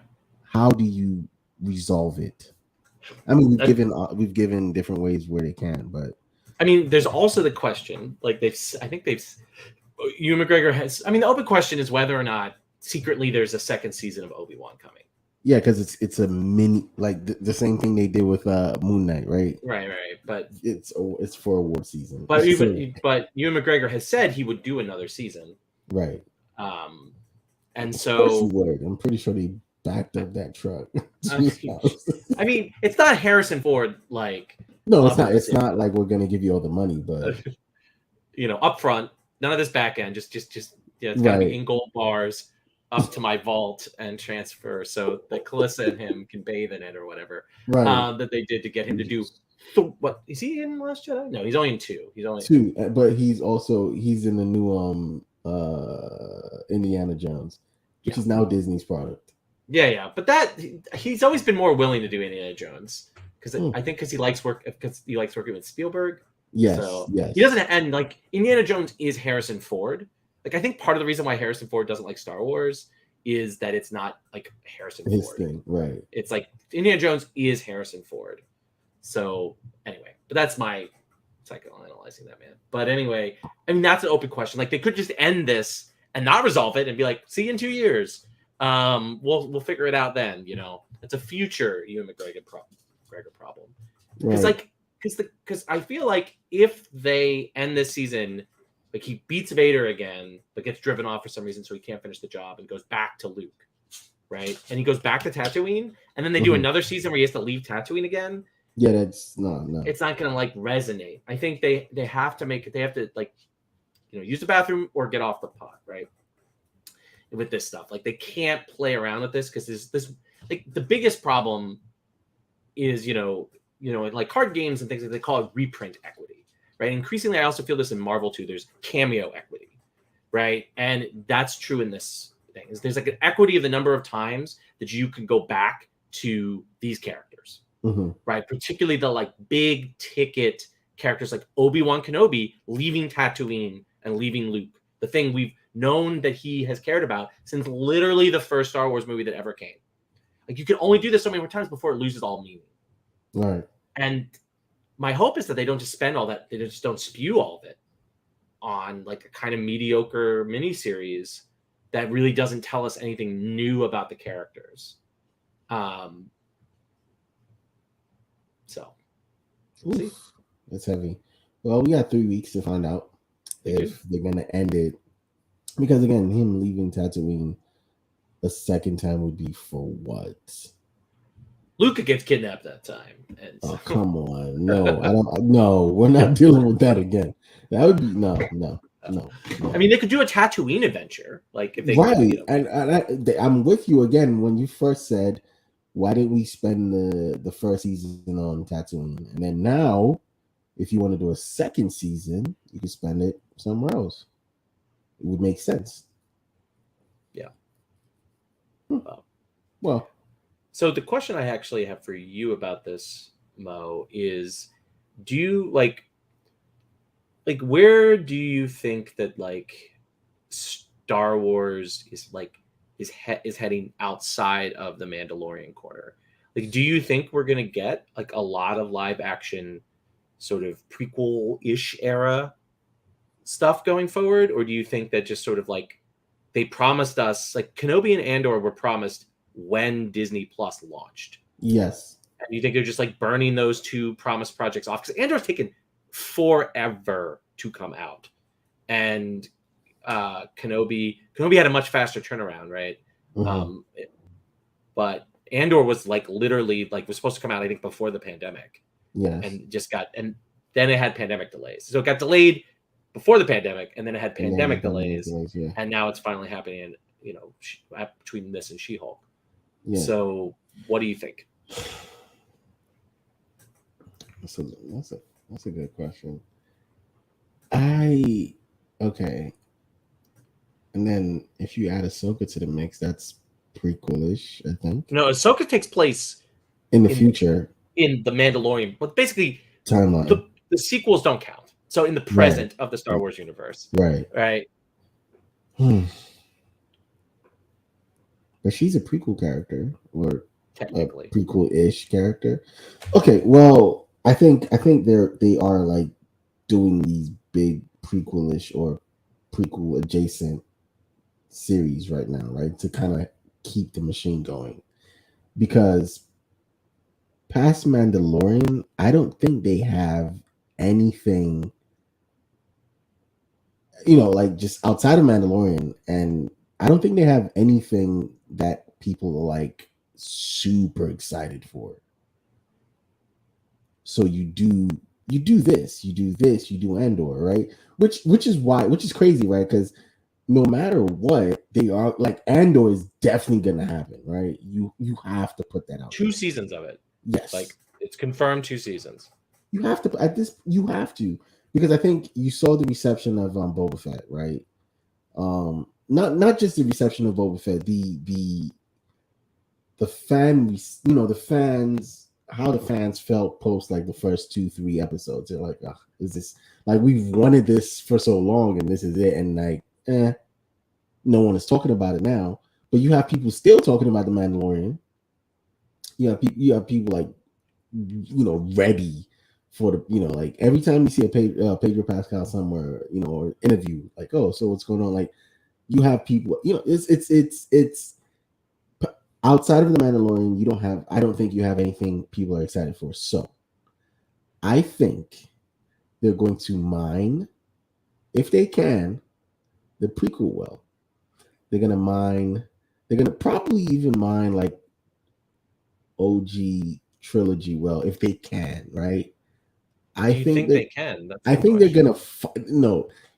It's probably dry, but they're gonna find something. I think they're gonna find something, and because they know that they can get people excited about either characters or stories from those periods.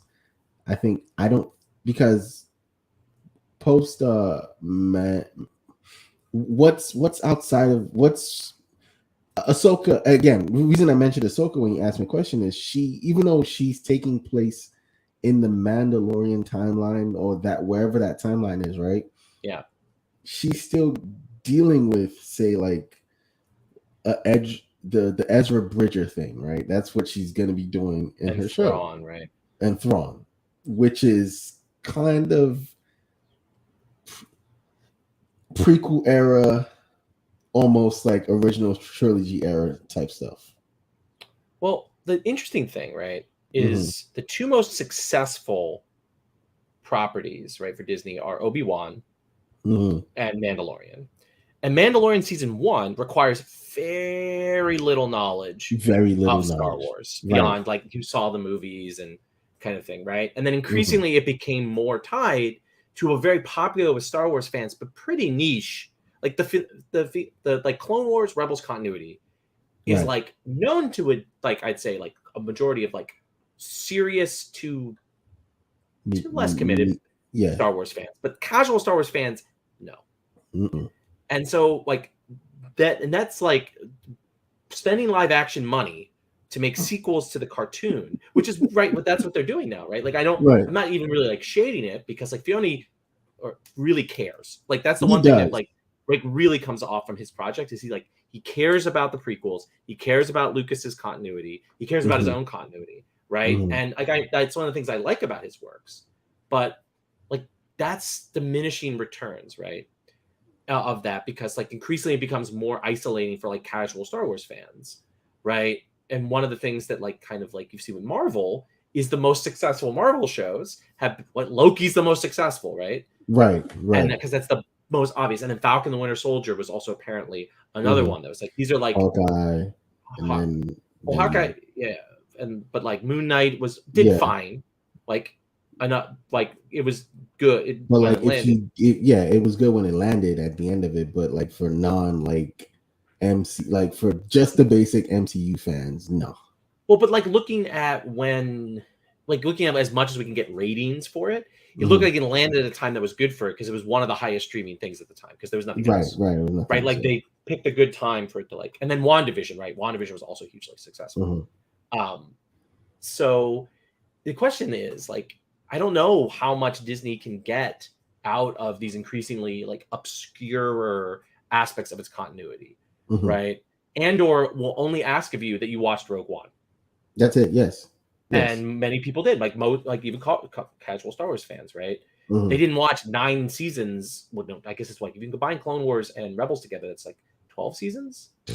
Yeah, something like that.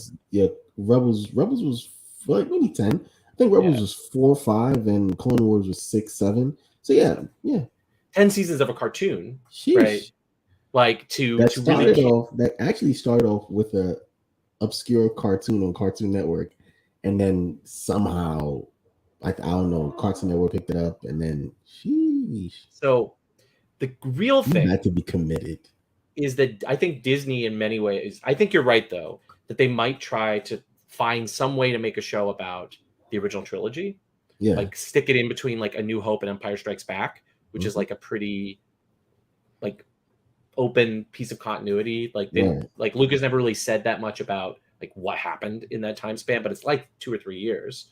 And so, the other thing is eventually over time, like the sequels are going to become established Star Wars. Yes. And like so younger millennial and older Zoomers love the prequels, right? and that's their Star Wars, right? And like, younger Zoomers, like they're my students right now. They're 16, 17. Like as they age into their prime consumptive age in like 5 to 10 years, like the sequels are going to get a reconsideration. Yes. Right. And the big equity that they have left is Daisy Ridley plus Finn and Oscar Isaac will not. I would not bet that neither Oscar Isaac or Finn will come back, but definitely they can get Daisy Ridley. I'm pretty sure there's an amount of money. If they cared, I'm very sure there's an amount of money. Do you think there's is there like even for Oscar Isaac, like do you think there's an amount of money for him? Look, there's only about so many episodes of Moon Knight he can do, right? And there's also like so many like smaller, like indie movies because he loves his indie movies. He loves his indie movies. Yeah. He would also love to make money. I mean, true. And I think there's an amount of money. And then there's like give him executive producer credits. If him there's something. I think like, there's. I think there's enough for John Bodega, who even more than Oscar I 100% wouldn't rule him out. That's if I can give you Oscar Isaac, but I will tell you right now, there's an amount of money for John Boyega. There's an amount of money for John Boyega. There's probably story credits for John Boyega because he's gonna want a say at some point in how, if he comes back, I'm sure he's gonna want to say on how Finn should be used. And if you tell him, hey, we're sorry for what happened. We're very, very sorry. We're this amount of money. Sorry, like here's our Disney money apology chart. And we're this amount of like your input. The sorry, yeah. We'll let you have a lightsaber in this one. Listen, we will let you have a lightsaber, and I will guarantee you he comes back because that moment, that poster that was in Times Square, that was why I saw that movie. It was pure fake out. It is definitely. It was the worst. Like they're gonna have to apologize. They're gonna snap. But I mean, why not? Like both of them. Well, the actress plays Rose. I mean, maybe, but like the two of them, like Bodega and Isaac, have like said so many bad things about working with Lucasfilm, like, and the fans, like so many bad things. And like, what was so funny about when Oscar Isaac was doing like his Marvel press tour, he was like, Marvel is so much better to work with. Same company, but like he was just basically like saying like Feige is just like amazing to work with. And it didn't 100% just feel like, oh, this is my new project, right? Because like he didn't have to do Moon Knight, right? Like, no, he didn't. And Marvel clearly gave him money to do it and the creative input to do it. Yeah, but he could have still said no, and he didn't. But I don't know. Ridley, I think you'll be able to get back. Yes, like, I mean, she's still like the golden girl for that. She's still like, yeah. I'm not gonna. I know this sounds crazy, but I can't count John out. I can't count John out because maybe Oscar. You know, I'm thinking about it now. I'm thinking, Oscar Isaac could be like, nah, I'm super I'm good. I'm super it's good, like right? I got Moon Knight. I got Moon Knight. So I don't want to cross. I don't want to walk across the. It's like I got my franchise there. Like you know, I don't need the Star Wars headache again. But think about it though. If Boyega, because they both love each other, right? Super they're great friends. Yeah. If Boyega agrees to come back, right? Don't you think he can be like, hey, Oscar, why not? I mean, if you got those two, because they also got along with Daisy Lee Ridley, right? So if you bring the three of them back, like I think maybe, but if you bring all three of them back, I don't care what they do. You have me. I'll say that right now. I mean that's like the bullet, right? That they had because they haven't fired any sequel stuff, and at some point they're gonna have to, right? Like you have to.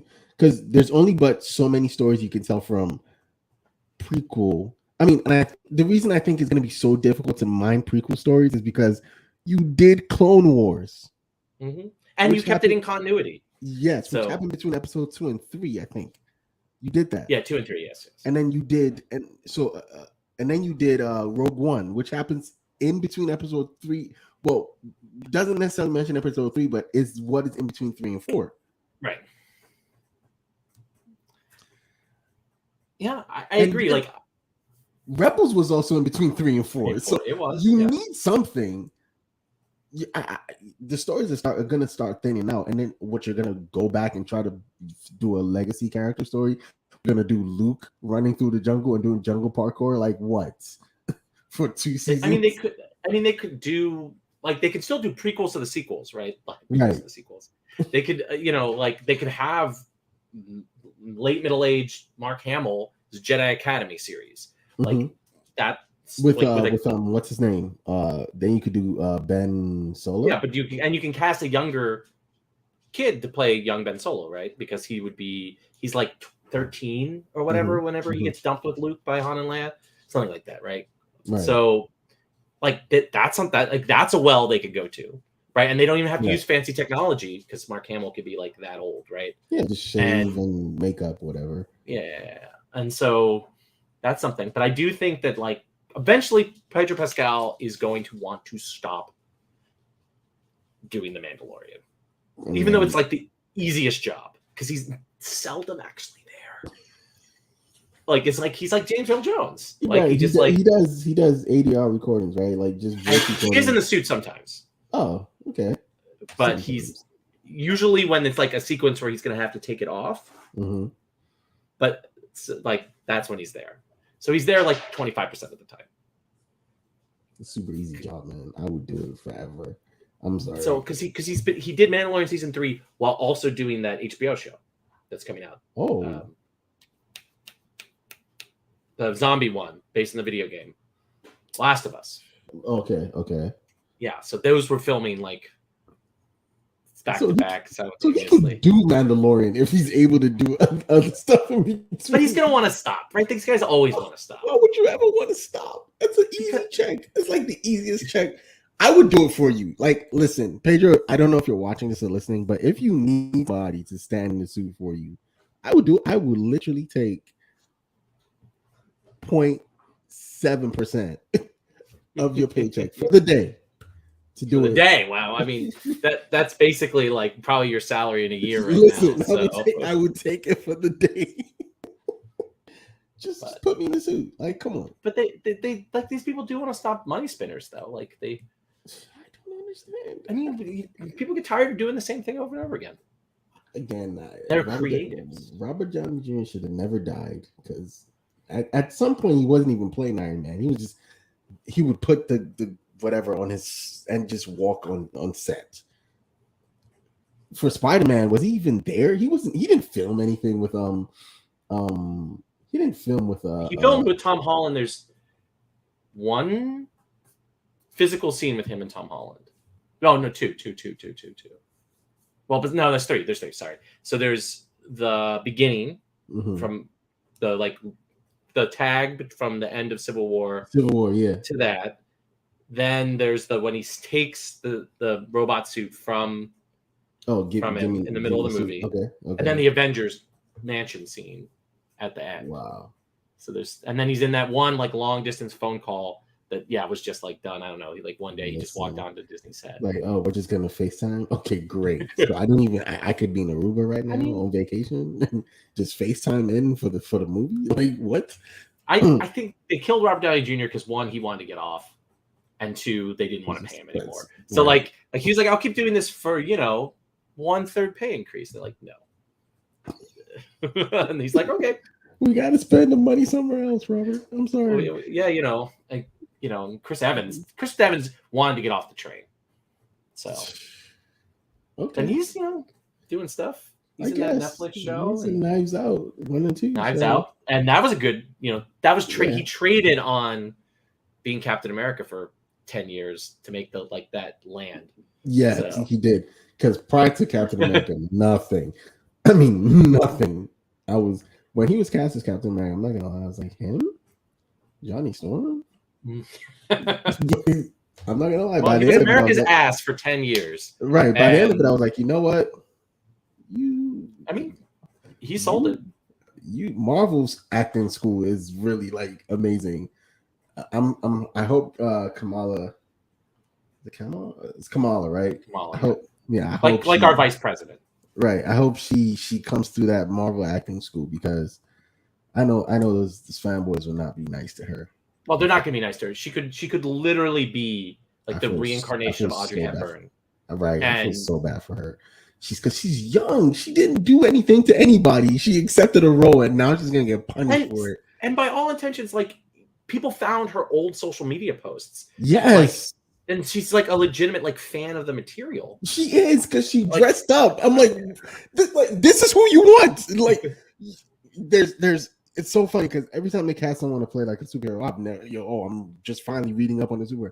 This girl, lived Miss Marvel's life.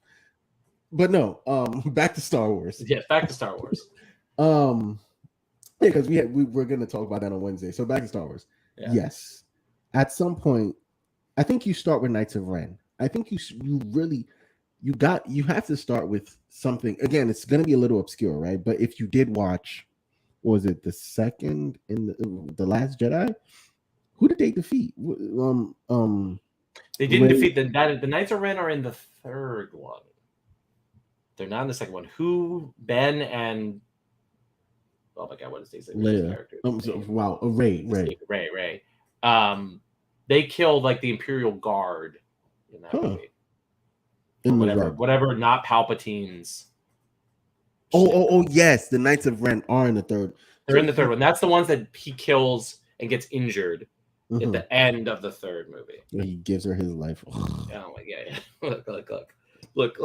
The more you just do not think about Rise of Skywalker, like Did you the almost better. do it? It's the only Star Wars movie I've only seen once. Did you almost throw the in there?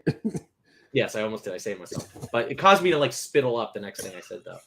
Like it's No. the only Star Wars movie I've seen once. I've seen Wow. all the other ones I'm many times. so much of a fan of The Last Jedi. I loved it. The reason I loved it is because I'm not gonna lie to you. I think at some point in Star Wars, in the Skywalkers, in that saga, right, you have to get away from them. You have to get away from the Skywalkers, like at some point. And I think that's you might not have liked how they killed Luke or how Luke dies, but he has to get you have to get away from those characters to move forward. And I was okay with it. I was very okay with it. My thing about Last Jedi is I am actually down for all the things you just said. Mhm. Luke literally trying to murder his nephew in his sleep is like just like one step too far. Like him like wanting to confront Ben and then Ben losing control and like them having a thing, like that makes sense. Or or Luke alienating Ben, like and Ben going full dark side. Like Luke failing to train Ben because of his arrogance and like too much being in his own mind about I'm Luke Skywalker. All of that stuff, I'm on it. I love that story arc. Yes. But like literally trying to murder Ben in his sleep, like I was like, Ryan, you had me, and then you lost. That was a little much. It was like that's like a little. It's just that's not Luke. Like he would never do that. I know for a fact he would never do that. But Luke completely failing at everything he wants to do. Look, I'm 37 years old. I feel that energy. All right. Yes. Like that's the most real. I think that to me personally, that was the most real Luke I've felt ever. Because I go back, right? And I think a lot of people kept saying, "Oh, Rey, how did Rey become so proficient?" I'm like, how did Luke become so proficient with anything? He had I'm guessing because the movie's in the 80s. So the montage thing was an 80s thing. I'm like, he had a montage and a half. A montage and a half. Come on. Why do you care how Rey becomes proficient in anything? Because she's a woman. They would have said the same thing if it had been Finn too. Right. Every male Star Trek character is just good. Anakin is just good. Like, and no one ever questioned it. Luke is legacy. No one ever questioned it. Hey, now apparently Rey's granddaughter Palpatine, so it all makes sense now. So, yeah, I mean, like I agree with you. I think that was like because Luke is the ultimate Gary Stu, right? Very. And so is and Rey's. That's just like the trope space that Star Wars is built on. Exactly. Like I don't. It's just like what? It's because it's like Rey's woman. That's 100%. 100%. Yeah. So like I'm saying, right? So I think you do a Knights of Ren, but like you said, you have Luke, you have Mark Hamill. Why not, right? In 10 years though, he's gonna be a little older. But again, you can still use makeup, right? Yeah, I mean, you can like Hamill has been down to party as Luke.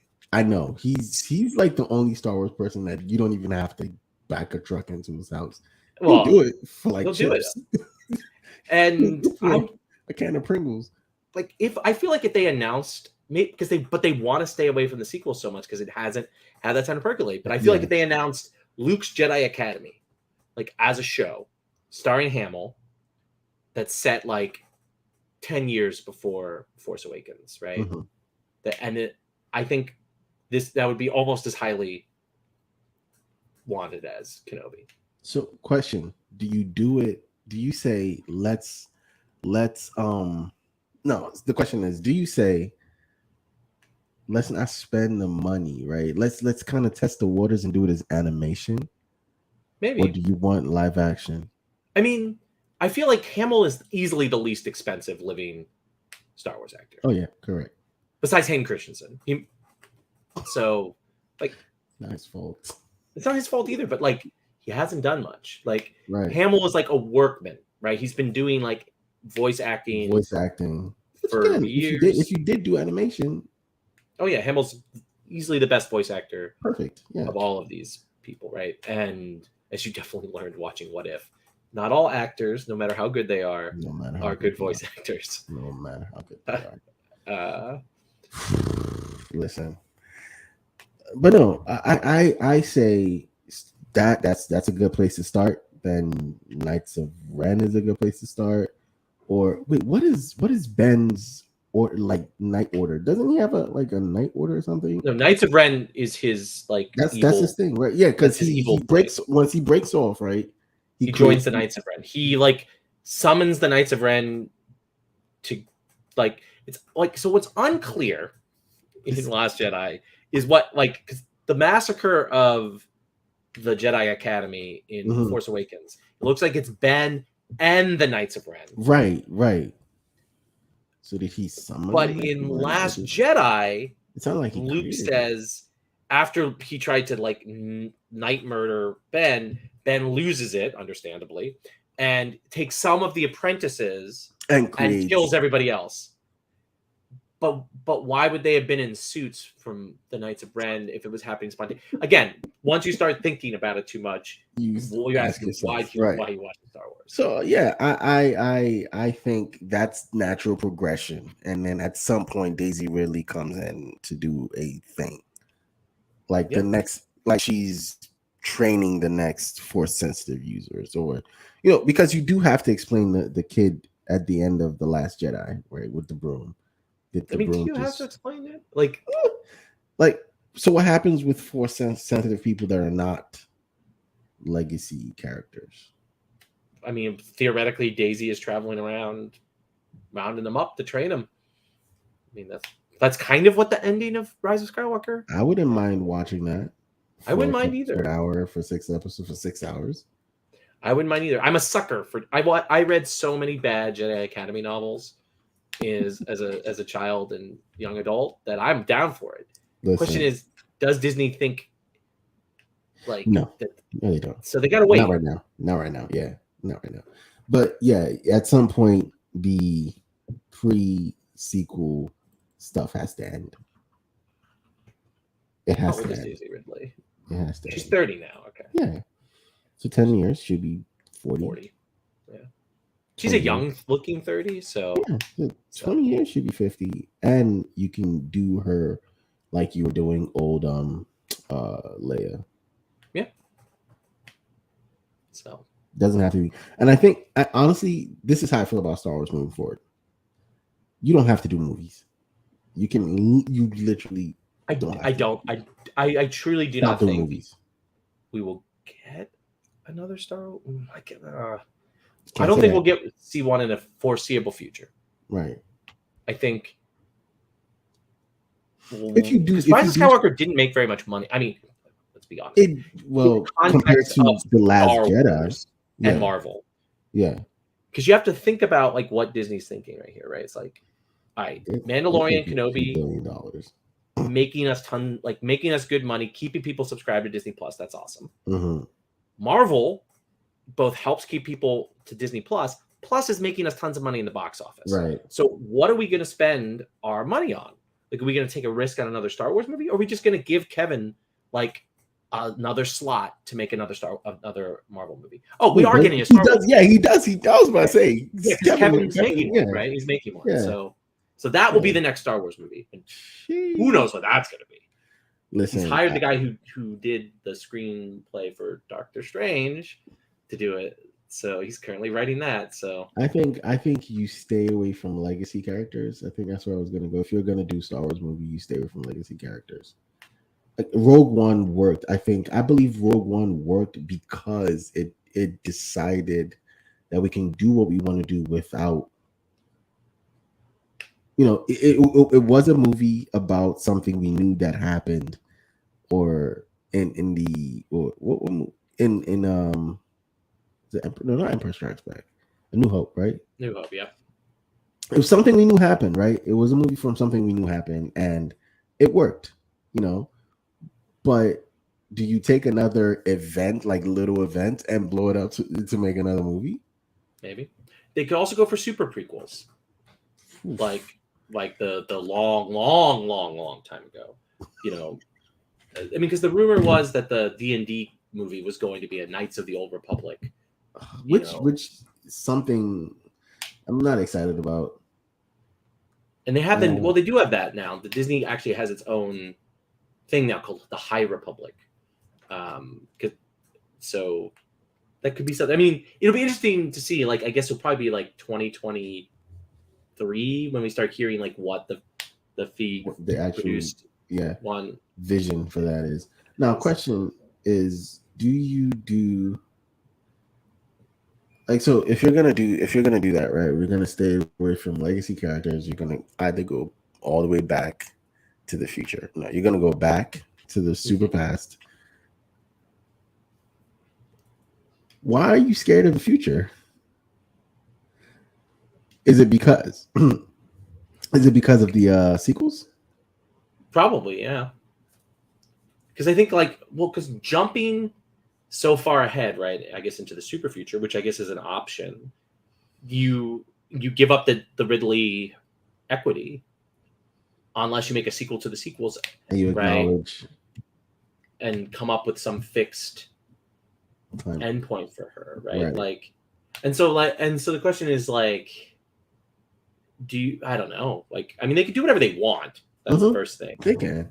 And like and the question this is the thing you always have to ask yourself is like, what is the fundamental tropes of Star Wars, right? Is it Jedi? Now, many people would say it is, but there's also a very minority position you could say that it's not, right? It's like Boba Fett, Mandalorian, Han Solo. I actually think it's the I almost call them freedom fighters, but like the rebels, the guys in the muck, right? Because I think that's why Rebels work so well. Is there's a Jedi on the show, or there's two Jedi on the show, but it's not a Jedi based show.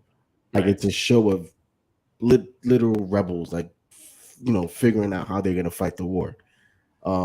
I think that's, to me, that's where, because if we look at The Last Jedi, right, for a quick second, the thing you were doing with the story that we're doing with Finn, right, and was it Finn and Rose? Finn and Rose, where they travel to the casino, and you have that little side plot. In my mind, right, I was like, wow, this is, if you take this out of this movie, right, and make it its own movie, this could be an episode of Rebels, right? Like a blown up episode. So I thought a filler episode of Rebels, right? But it's not. Yeah, but I thought it would work. Well, it would have worked on its own if you gave it time to breathe and did more with it, not just a super short whatever. And that extended chase thing that just I don't know. I did not like the chase. I think Star Wars does better when you're not super focused on a Jedi. That's the camp I fall in. Where do you fall in? I'm a bit more that it's like, because what separates Star Wars from other adventure fiction is like the Jedi and the Force, right? And if you spend too much time, I like a balance, I guess you could say, right. Which is, again, if we go into Clone Wars, was very balanced. Yes, you have Anakin and Ahsoka and all of them, but then you had a lot of episodes where the clones, did things. You had the fives. Oh, you didn't watch Clone Wars like that, but that's fine. Yeah, there's the clone unit called the Fives, and they have. This is when they have their own adventures, right? But they work together with Anakin, the Jedi. The Jedi, and it's that, so it's not. So I think when you don't hyper focus, like, okay, Jedi, I think Star Wars works really well. I think in a prequel trilogy, you see it where it's not super focused. You get the back politics, and you get Jedi sometimes, and you get everything else. It's a nice mix. I think it just didn't work. It wasn't. That there's a lot of reasons it didn't work, right? I think, we're 20 years on the happy 20th birthday Attack of the Clones, but Attack of the Clones is the nadir of the prequels to me, right? Well, excluding the racism of Phantom Menace, that was really bad. But leaving aside that, as a storytelling, Attack of the Clones is the worst. But I think it is partially because it's all Jedi all the time, and I think what makes the original trilogy work is there's a balance, right? Where it is still this plot that is driven by Luke's Jedi journey and the journey with his dad and the Force, but there's also these other elements, right? Which is the Rebels things you talked about. And the sequels, it looked like that's the direction they were going for the first two. And then the third just swings right into just pure Jedi all the time, right? Right. Which I think Right. it gets exhausting, right? Mhm. As well, right? And so I think a balanced approach is usually where I would follow. It's like I enjoy the most. Because I think like if you get rid of the Jedi entirely, it just becomes generic action space adventure number Action. 4. Yeah. And then Solo. if it's just Jedi, then it becomes like waving laser sword, spewing poorly understood Buddhist platitudes at each other. Correct. For which is the prequel sometimes, Right. right? And you want that like mix. And so that's kind of where I enjoy Star Wars the most. So Mandalorian. Mandalorian, but there's no Jedi Mandalorian. Well, there's sort of there. Grogu. Yeah, Grogu, kind of. Yeah. So where? So in that sense, then where is the Mandalorian? Is the Mandalorian working because it just says this is, it just kind of limits itself to this, and it's like, okay, we are happening in the Star Wars universe, but just so you know, this is what we are, and this is where we're going to be for a while. I think that's partially that, and I think it's the strength of the performance. True. Like for me, a lot of it is like is Pedro Pascal. Like I think if without the like just the fact again that he's primarily voice acted, like he sells it, and the body double that does like sells so much. The Baby Yoda thing is fun, right? But I think so much of what makes the Mandalorian work is Pedro Pascal's performance. Okay. And for me, that's what works about it. Because there's lots of things I don't like about the Mandalorian that I could bore our viewers about for hours, and a lot of it is like the plotting and the fact that it is frequently a plotting show. And season 3. Yeah, and you're welcome to discuss that in season 3. Oh, I will. I mean, who knows? Maybe it'll move really quick. There's like, you know, and I'm also a person who doesn't care about the Mandalorian lore. Thank you, my love. The Mandalorian lore, like the way a lot of Clone Wars fans do, right? Right. And listen, so because the helmet thing was huge. I didn't even know, because when you meet the actual Mandalorians in Clone Wars, they don't have helmets. Like the actual Mandalorian Wars, they didn't. They were taking that thing off all the time, and then you have people like super mad when Pedro decides to take it off. Like, no. Well, because the group that he's a part of, right, which is like the Death's Head or whatever, they're in Clone Wars, right? Yeah, they are. Okay, because it comes from Clone Wars. Yeah, all of it. It's not the old school Mandalorian backstory that I knew. Again, from the pre-Disney era, might be another reason why I don't care about the Clone Wars era Mandalorian. It's like whatever. But yeah, Mandalorian mostly. Are you excited for the future of Star Wars? I'm sorry. No, it's a good question. Rephrase the question. No, don't rephrase the question. I'm open to the future of Star Wars. Okay, because I think to be honest, the future of Star Wars is not Mandalorian. It starts with Kenobi. Mandalorian, I think, was just a thing to get us back into Star Wars. I think the future of actual Star Wars, right, with Jedi and Rebel stories of that mix starts here, right? Because up to this point, we haven't really seen any Jedi. We're talking about in Mandalorian, I guess, until what's her face, Ahsoka, which is season 2, episode like 4 or something, 3, 4. Yes. Yeah, so we had a whole season and a half. Again, unless you count Grogu, like no, as a Jedi, because he's not a Jedi yet, and he chooses to. Wait, I don't want to spoil anything. From what's it called? Okay, which I still have to watch. I'll get to it. So yeah, I think the future of Star Wars starts with Kenobi. You're open to where they're going from here? Right? I mean, I think for me, again, personally, the days of like super excited with Star Wars is kind of done. Probably when the Mandalorian starts to like hype up, I'll get like pretty excited because The Mandalorian is pretty consistently good, and I enjoyed the first 2 seasons of Mandalorian a lot. But like just a general Star Wars projects, I mean, I'm a degenerate enough that I will watch them, but whether it's like it's going to warm my soul in the ways in which like the Marvel machine gets me every single time, right? Like Moon Knight complex, like didn't like some parts of it, but damn, am I excited for Miss Marvel? And no matter how good or bad Miss Marvel is going to be, I'll be like, damn, am I excited for She-Hulk? Right. Oh wait, there's a Thor movie in between then. Ooh, I'm right. Like I'm gonna like I'm on summer vacation when that comes out. I'm gonna go to the 9 a.m. showing. Like, boom! Like it's gonna be like I'm gonna wake up, roll out of bed. I actually can't wait for how you're. What I don't know what you're how.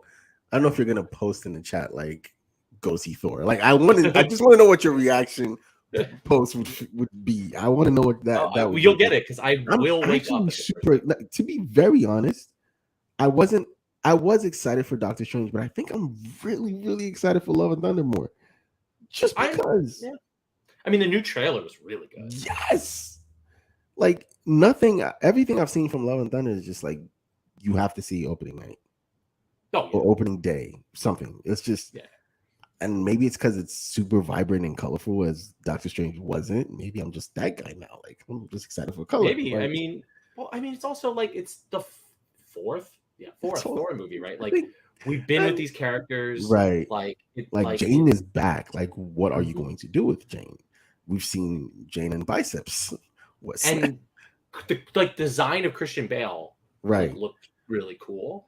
And it looks like they're doing this whole like black and white thing where like because all the scenes that Christian Bale is in are mostly black and white. So like I'm really interested to see like just like visually because Thor Ragnarok was also really visually beautiful for a moment. Yes. And so I'm just excited for that movie. Yeah. Like no. It's like literally a month from today, I think. Yeah, that is the one for me. But Miss Marvel between now and then, which I am honest to good really excited to the point where I might watch it. My prep is at the end of the day, and we'll see how I'm feeling. If I might just like prop it up on my computer screen in the corner of the teacher's lounge where my colleagues like you did with a Peacemaker. Yeah, like I did with Peacemaker, and just like put on the noise canceling headphones and just be like, I will watch it. I'm working. I'm not sure if I'm excited for it. I'm just okay. Very indifferent. She-Hulk though. Oh yeah, She-Hulk. And Andor. I will say Andor is actually the Star Wars project that I'm most excited for coming up. Interesting. Okay. So we'll see what happens with the rest of Kenobi. And we will be back to talk. This Wednesday is going to be huge, as you alluded. So we'll be back on Wednesday to do episode 4 of Kenobi and episode 1 of Ms. Marvel. Super excited to have that discussion with you. What else? Then that should be it till the following Wednesday when it's an episode of Miss Marvel and an episode of Obi-Wan Kenobi, and then it's just like I think it's there's a lot of doubling up with Andor and She-Hulk in August. Yes. So. You know what's funny? Because they did that with what was it? It was The Mandalorian, I think, season 2 and WandaVision. That was nice. I liked that. Yeah, that was really good. Like, but those were separate days, right? Yeah, because they used to be Marvel was Wednesday and then Star Wars was Friday. Yeah. And then now they're like, no, we're gonna take your entire Wednesday from you. Well, I think it's because Netflix is on Fridays, like hard Fridays. Yes. And so Stranger Things really took I kid you not. I think Stranger Things took some of the shine from Kenobi. I think on a quality level, definitely. But I also have my feelings about Stranger Things. So, are we gonna do Stranger Things? We can do Stranger Things. Oh yeah, we'll do Stranger Things. So we'll see you sometime this week for Stranger Things, but definitely we'll see you for on Wednesday for episode 4 of Kenobi, which I'm kind of excited to watch because I'm here now. Like that's it. I'm here now, and I hate that I feel that way, but it is what it is, man. It is what it is. Thank you very much, Roy. We've been on here for a couple of hours. I enjoyed talking Kenobi, Star Wars all the way through. We didn't talk Star Trek. I did it again, but why not? Why not do it before we go out? Thank you so much. Like and subscribe. Don't forget to share. We'll catch you on the next one. Peace. All who remain will be hunted down.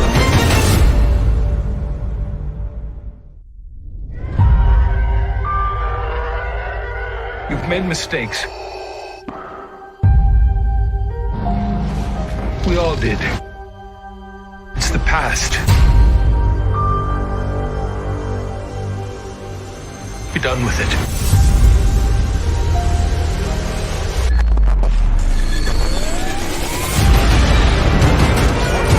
Jedi lost, and all who remain will be hunted